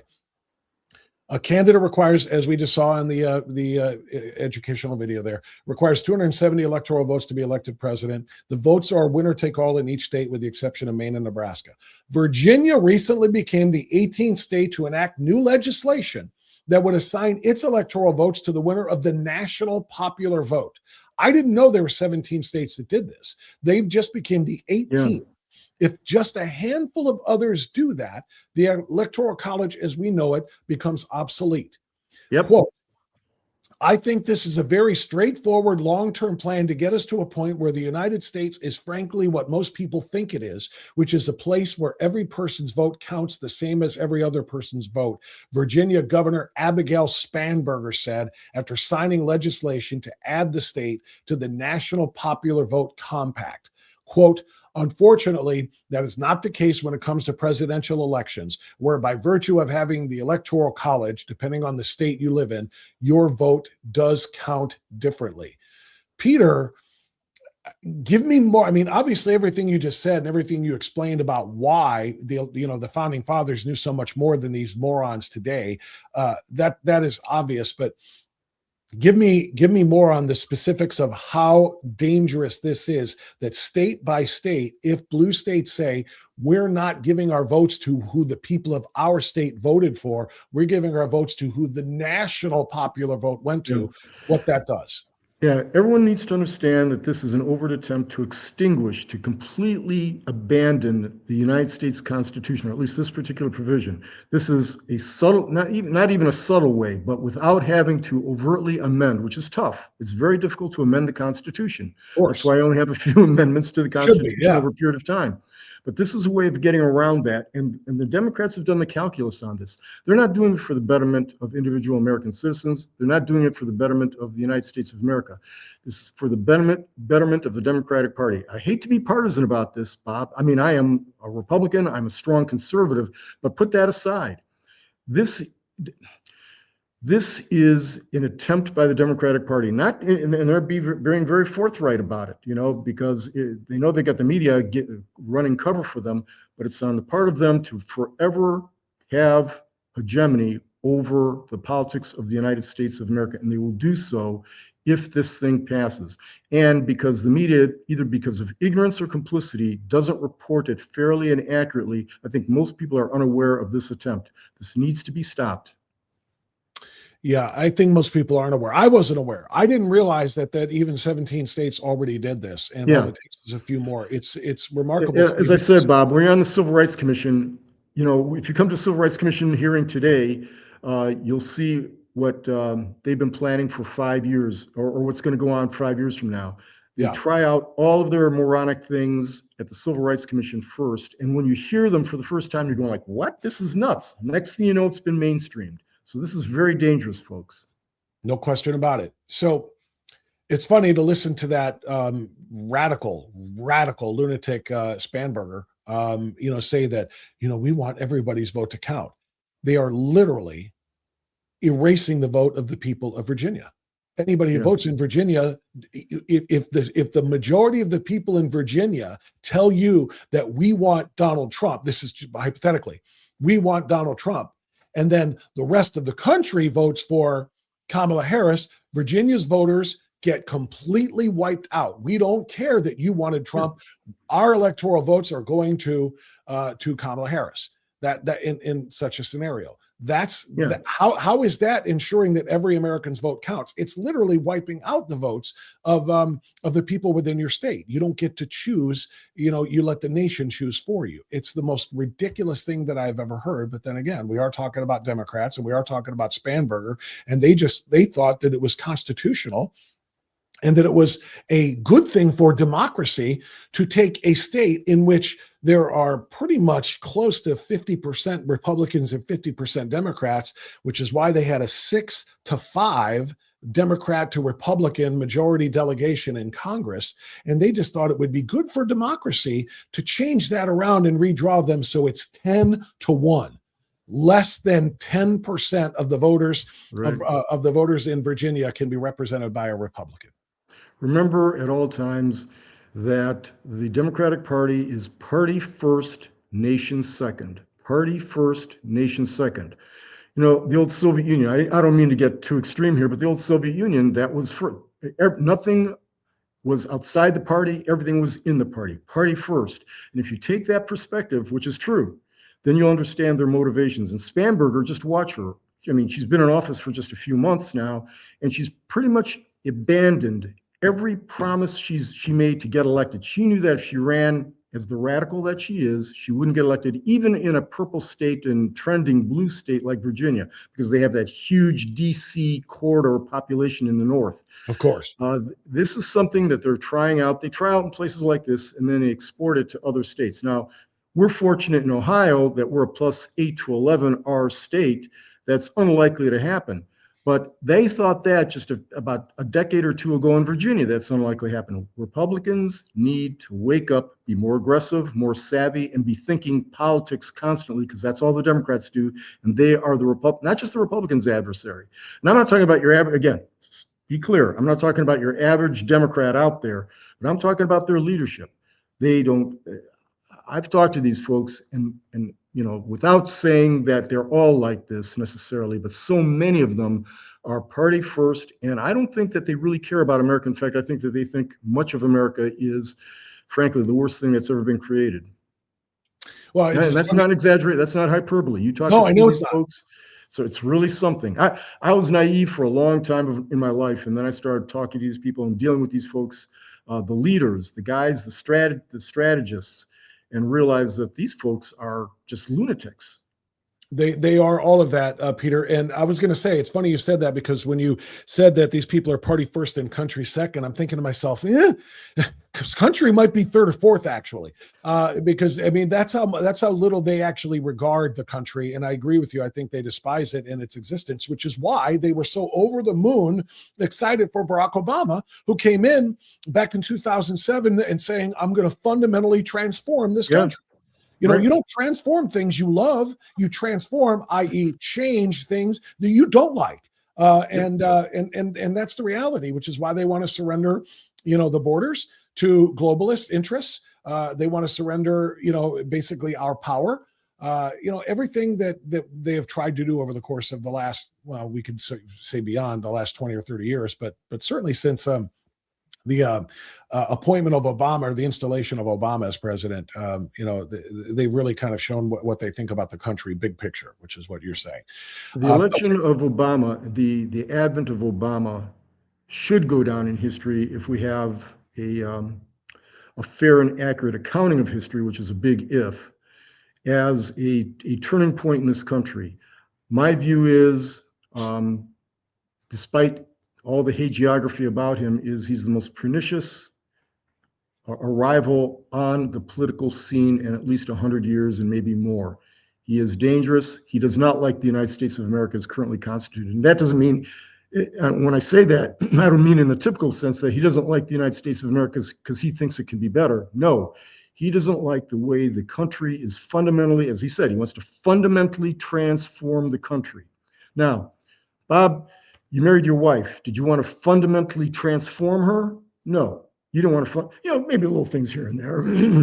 But when you say that you love something and you want to fundamentally transform it, you're lying. There's no doubt about that. And Obama, in my estimation, is the most pernicious influence in the United States of America, at least in 100 years, maybe it's in its entire history. I think that the man, if it were up to him, again, they're going to call me a right-wing crank. What else are they going to call me? They've called me all kinds of things already. But if we're up to him, I think he would transform the country into something that is more like the socialist enterprise or a communist enterprise, because they've never lived under those oppressive regimes, and they think it's all just great. Peter, let's pivot now. I want you to look at your screen. I want you to see this. The SPLC. That's my brand for the SPLC. The Southern Poverty Law Center has been indicted on multiple charges, including bank fraud, and basically for funding extremist groups that they then pretend to try to fight against. I call the SPLC socialist pushing leftist crap, because it's what they do. Peter, that's obviously just an attempt to be a little bit humorous at these lunatics, but they are indeed lunatics, and they are dangerous. Ever since that story broke last week, I thought about you, and I've been waiting to hear what you have to say. The SPLC says Prager University is a hate group. Charlie Kirk's Turning Point USA is a hate group. The American Family Foundation is a hate group. All of these just simple conservative family value. Anybody who says anything negative about Islam, including former Muslims who escaped with their lives, like Ayan Syria, however you say her name, Ali. All of these individuals, they are all members of hate groups. Then the KKK, of course, which is a hate group. Now we find out that the SPLC, which demonizes those groups that are not hate groups, is funding the actual hate groups, the neo-Nazi groups and the KKK and so on and so forth. Also, that they can raise money by way of their opposition to them. So, Peter, you've heard the stories. I need your reaction.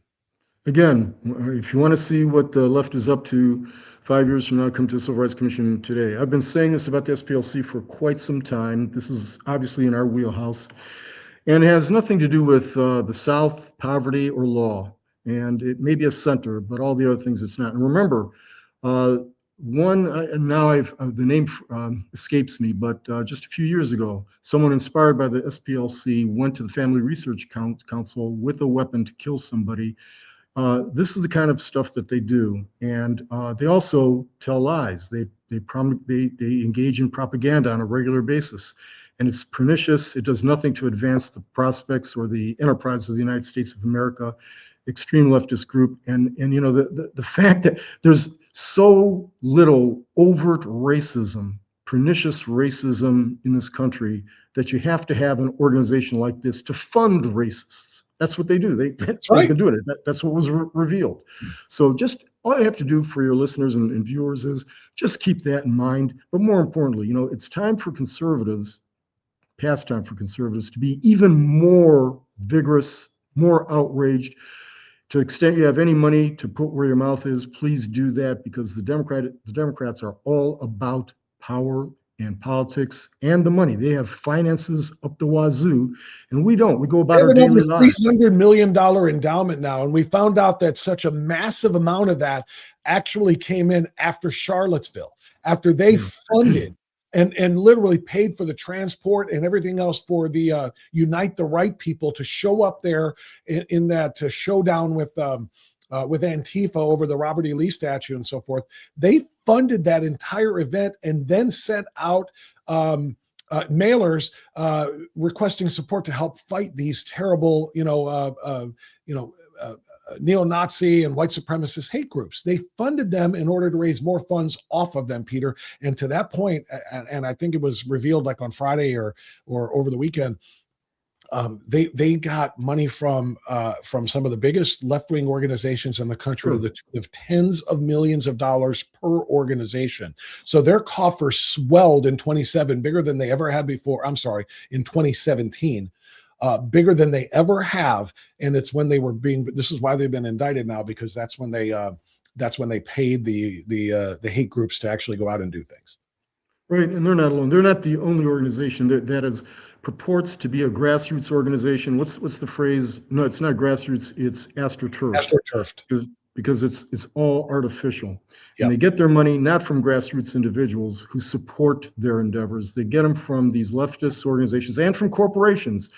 Virtually, these huge corporations, law firms, and other enterprises fund these because they're not paying a whole lot of attention, frankly. And they think the SPLC, which has a phenomenal propaganda apparatus, is doing good works. And it's not. It's just simply not at all. People need to, and I don't mean to be lecturing or anything, I'm not in a position to do so, but more of us on the right need to be reminding folks on a regular basis as to what this is all about, how they get their money, what they're trying to promulgate, what they're trying to do. Because remember, if ever there was anybody who was being honest at least once, it was Barack Obama when he said they wanted to fundamentally transform America. He wasn't letting the cat out of the bag, but it's the first time I heard anybody at his level really in clear, unabashed terms say what they want to do: fundamentally transform America. They will do so. They are in the process of doing so, and they've got the major institutional organs of power to assist them in doing that, including the media. Well said, Peter. That is exactly right. I need a quick time out here, Pete, so I can remind everybody about another foundational sponsor, and this is our friends at AFP, Americans for Prosperity. Get on board by going to BuckeyeBlueprint.com and volunteer. Real change starts at the local level, and real change starts with patriots and heroes who step up, and that would be you. All right. AFP doesn't consider themselves to be heroes. They are just somebody that's trying to organize the real heroes in the grassroots. All right. That's what it's about. Not the astroturf that Peter was just talking about, but the real grassroots. AFP supports the Buckeye Blueprint, which is a four-pronged plan to return Ohio to national prominence, from the middle of the pack, which we sadly exist in all of these areas, to the top of the country in economic opportunity, educational freedom. That part is huge because we're talking about school choice and parental involvement in curricula. Energy abundance and government accountability. All of those things are the focuses of AFP Ohio. Please go to BuckeyeBlueprint.com and consider volunteering in whatever way. Learn more too. You can read for a while there, by the way. If you go to that website, there's a lot of information. You can read for a bit. Spend some time doing that and then decide what best way you can contribute, because that is how we make Ohio the best version of itself. Join the movement at Americans for Prosperity Ohio at BuckeyeBlueprint.com. And they are a foundational sponsor of Strictly Speaking Unfiltered. We appreciate them very much. Okay, Peter, I got one more story for you. I'm going to talk about our privacy.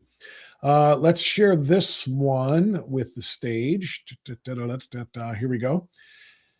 And Republicans are surrendering it, our privacy. Again. The kill switch. You familiar, Peter? Yes, I am. For those who are not, let me just give you the brief primer here. News and social media has been abuzz with the revelation that your automobile could soon be conducting some disturbing surveillance on you the moment you step inside the vehicle. Every new car in the U.S. starting in 2027 would be, if this goes through, required by law to have tech put inside that puts constant surveillance on you, the driver, by 2027. AI in your car will determine if you're sober enough and fit to drive, automatically turning off the vehicle if it determines you are a danger on the road. Naturally, Fourth Amendment protectors and supporters kind of say, yeah, you can't do that. You can't search my vehicle by surveilling me when I'm in it. And so there's a natural pushback by most people in the small government conservative side of things. Look at Keith Self.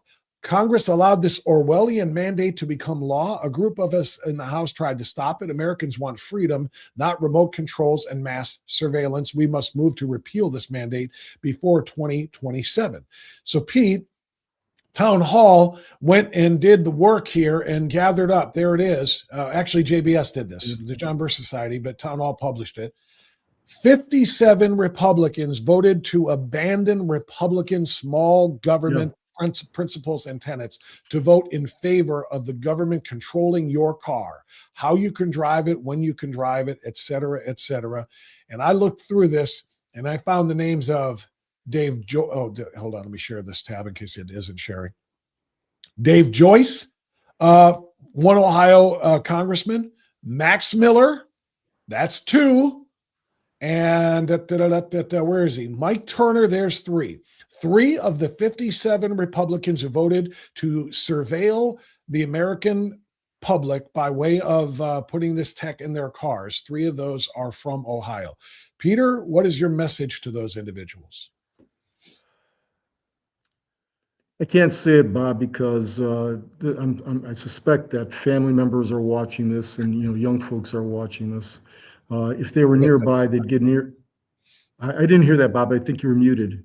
Oh, am I muted? No, you're fine. You're fine. I kind of mumbled it under my breath. I was about to say I forget that sometimes that family members might be watching. So I appreciate and respect you. Yeah, what can you say? I mean, I know some of these folks.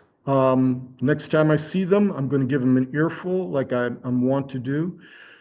But this is something I think, all of us need to reject wholesale. Movement is freedom. Freedom is movement. If they start to surveil your automobile, once you do stuff like that, the amount of information they can get out of that, they know what your movements are, they can track you, they know precisely where you've been. You have no rights of privacy at that point. None whatsoever. I would say no friggin' way would this ever happen. And one of the things that needs to be done is, I think, Donald Trump has some of the best instincts I've ever seen. He's not a movement conservative. It's not something, he didn't come up in it, but he gets it intuitively, instinctively. And if he heard this or if this was brought to his attention, by the way, he's got things that are maybe a little bit more important in the Middle East and places like that to think about and getting shot at. But nonetheless, I'm sure he would reject it wholesale.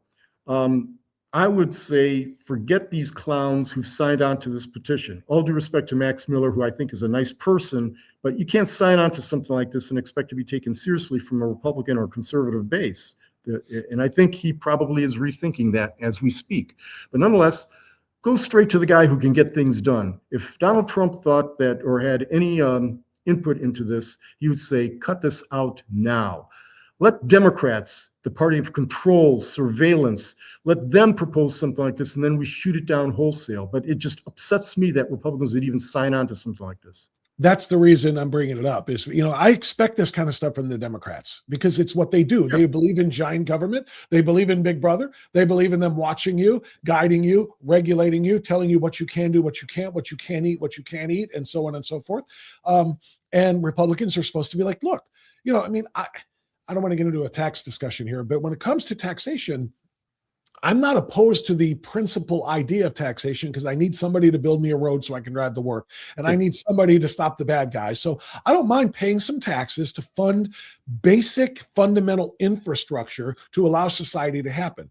But once you've provided that infrastructure, I want government to get the hell out of our way and let us just do our thing and let us live. Provide the infrastructure and then stop. The Democrats want them to Big Brother us through our lives. And this is an example of, somebody once did something terrible in their car. Therefore, everybody now has to lose the liberty of their cars and in their cars. Think about the concept there. we all have to pay the price for the mistakes of some irresponsible people. And again, it's unconstitutional. It's undemocratic. It is un-American. You just excerpt that last 2 minutes, Bob. I think that was one of the best expositions of what we are as conservatives I've heard, and just send that around to everybody, including Mike Turner and Max Miller and all those other folks who Dave should Joyce. know better. And Max, if you're listening, I don't really know Mike Turner that well. I think in fact, I don't think I know him at all, come to think of it. I strike that. But nonetheless, if Democrats want to do this kind of big brother stuff, let them do it. They're the party of big brother, and that's why we reject them. We are the party of liberty, and nothing is more liberating than getting in your car and going wherever you want to go in this United States of America and not telling anybody where you're going. Okay, that's up to me. That's my right of privacy. Peter, you're 100% right. I apologize. I'm also looking at the chat because somebody was at the top of the show at 7 o'clock. I said, hey, save your questions for Kirsanow until he comes in. Otherwise, I'm never going to be able to find them in a chat. But I happened to notice before some people were asking questions of you before you came in. And so I'm trying to dig back there to see if I can find them because people obviously love the opportunity to engage with you. You know, since it's not call-in talk radio like we used to do. Yeah, Bob, one other thing I should say, though, is in that regard, guys, I've really reduced my practice considerably. I've got time available. I know I used to get tons of phone calls to come out and speak, and I do have some speaking engagements coming up, don't get me wrong. But if you guys want to hear me bloviate, hit me up. I'm ready to go. I got a lot of stuff to say. Some of the stuff may even make sense. You and I are going to bloviate together in Oregon coming up next month, I think it is. Yeah, not the state. No. I've got that on my calendar, and sometimes I'll look at it and I'll go, I'm going to Oregon? Because I was in Key Largo last week. I was in Washington last week. Where else was I? So I sometimes get confused. And I was looking at it and says, I didn't know that. So yeah, you're right. I don't think I would travel to Oregon, the state, on a bet. I mean, I'm trying to remember, that may be like one of the 3 states. I don't think I've been to Oregon, to tell you the truth. I've heard it's a beautiful place. Okay. But the people are nuts. It's a radical place, man. And in fact, the entire, left coast of the United States. I mean, if you really think about how radical Washington, the state of Washington has become, Oregon and California speaks for itself. I mean, it doesn't get much worse than that. Honestly, they're probably a little bit worse than, believe it or not, New York and the East Coast, and Jersey. It's a bizarre thing, and I don't know why they collect that way, but they just do that on the coast. That's where radicalism lives. But Portland might be, we already know about New York City, Chicago, San Francisco, LA, like the real bastions of liberalism or leftism, but they have been pushed almost to the side by the likes of Seattle, Portland, Minneapolis, St. Paul, Denver, Boulder. You wouldn't expect those places to have really kind of surpassed the traditional historic left places of sanctuary city leftism. But some of those other cities are far worse now.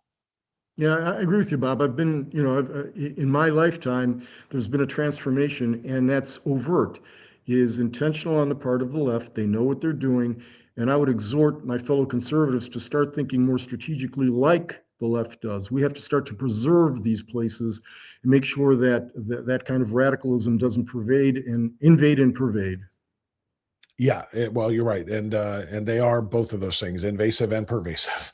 Peter, great stuff as always, my friend. I always appreciate you. And people, don't forget, hit them up. Pete, you said you want people to reach out if they've got speaking engagements. How do they hit you? Well, I've got several emails. Probably the best way is to hit my email site, pkirsanow, that's PKIRSANOW @gmail.com. That's the one that hardly anybody knows about, and that's why it's always vacant. I have 2 other website or emails for business and commission work. So if you want me to speak, I'm going to have a little bit more time. I can't always commit to doing things because even though I'm pulling back on my practice, I've got Civil Rights Commission stuff to do. I deal with Congress on a fairly regular basis, but I enjoy dealing with the grassroots. It's what I enjoy the most, and I'll do my best. If we schedule it out, 6 weeks to 2 months out, I can probably make it. And if you want to hear some real right-wing crank stuff, I'm your guy. Pete, we love you, man. Thank you, buddy. Take care, Bob. There you go. That's Kirsanow right here, wrapping it up on Strictly Speaking, Unfiltered. Let me dive into the chat a little bit here, and I'm just going to go from the bottom up rather than from the top down, because I think I get myself too lost there. So we'll go up this way. Starting at the most recent. Jimbo, rural Eastern Oregon is MAGA, just outnumbered by the crazies in Portland, Salem, and Eugene. So in other words, similar to many other states. The big cities within can turn a state that would be ordinarily a great place to live into crap. It's kind of like, Cleveland, Columbus, Cincinnati, and, the largest cities in Ohio are blue. The rest of us live in the red, areas and jurisdictions. But by the way, the one he's talking about and we were talking about is Oregon, Ohio, is in Northwest Ohio. There's going to be a big conservative event there coming up next month that I was at last year with Ken Blackwell and Josh Williams. And I feel like there was another dignitary there. But anyway, Kirsanow is going to be, and I think Blackwell might be there as well again. It's going to be a big conservative event. It's a fantastic dinner event, and we're looking forward to that. Let's see. Lois Irene had a good question for Peter. Yeah, but I couldn't find it. Sorry. Let's see. What else do we have here as I go back up in time here? Jimbo again. Digital car. I'm surprised digital cars aren't doing speed control already. That's what's next, Jimbo. That's what's next. That's the reason we can't let them shut our car off. You give them that much to disable the vehicle. Let's say it's with a noble intention of stopping a drunk driver from, dangerously, putting other people's lives in danger. Okay, maybe that is a noble intention, but you give them the green light to shut your car off, then you're giving them the green light to regulate its speed, to slow you down automatically. I mean, you cannot give the government this kind of power. Your map app can monitor your speed versus the speed limit. Yeah, it's control. That is an absolute certainty that would be coming next. Let's see. What else do we have here? The leftist teachers can do the brainwashing because they control the grade book. One teacher out of 4 years can be overcome, but a whole school of lefties, they are transformed. 100% right. Spanberger will be in the running in 2028. She'll knife Newsom in the dark, metaphorically. I don't know. She's a Democrat. Maybe it's literally. Demon rats hate the Constitution because it is designed to restrict powers. That is true. I don't know what you think. I don't know, but what do you think about the ADL saying that exploding pagers should be used on Americans who question Israel's policies that affect America's foreign and domestic policies? Pretty sure they don't say that. That looks like a troll. They don't say that. Nobody is suggesting that any American should be harmed for differing with America's foreign policy vis-a-vis Israel or anything else. So yeah, trolls are getting in. The anti-Israeli trolls are coming in. Anti-Semitic trolls, if you will. I mean, yeah. I'm going to try not to pay much attention to these people. What I am going to try to do, though, is just block them, because that's kind of what should happen. Okay, let's see. What else do we have? Per Susan of RCP, Susie Wiles prevented reforms to Secret Service that Noam wanted to make. I don't know about that. I've heard some things about Susie Wiles, but I know some things about Kristi Noem. I don't know if that's the case. I just don't. I don't know what Kristi Noem knew about or knows about Secret Service protocols or development. I personally would. This is really just a personal opinion. I would really, really like people in positions of authority over the Department of Homeland Security, including elements thereof, like CBP, like ICE, like Secret Service. I would like those people to come from that background. I would like somebody who knows the inner workings of the Secret Service to be the next Secret Service director. I would like somebody who comes from ICE to be the next ICE director, and CBP, and so on and so forth. Now, when it comes to the FBI, would it make sense for an agent who worked his way up the ranks to be a director of the FBI? Yeah, that would disqualify somebody like Kash Patel. Kash Patel didn't come up through the FBI. He has served in a lot of other very high-profile positions, and been extraordinarily effective, which is why President Trump trusted him with this role. And I think Kash Patel's doing a fine job. I do. I know a lot of people are trying to tell stories about him the same way they are about Trump, but I think Kash Patel is doing a fine job. But overall, generally speaking, with rare few exceptions, I think you should probably have some experience in a field like the Secret Service, knowing what protocols are rather before you come in. You know, just being an executive, being the governor of South Dakota, or whatever it is that you do, doesn't necessarily make you an expert on deciding on those protocols. I would like for there to be experience in those roles.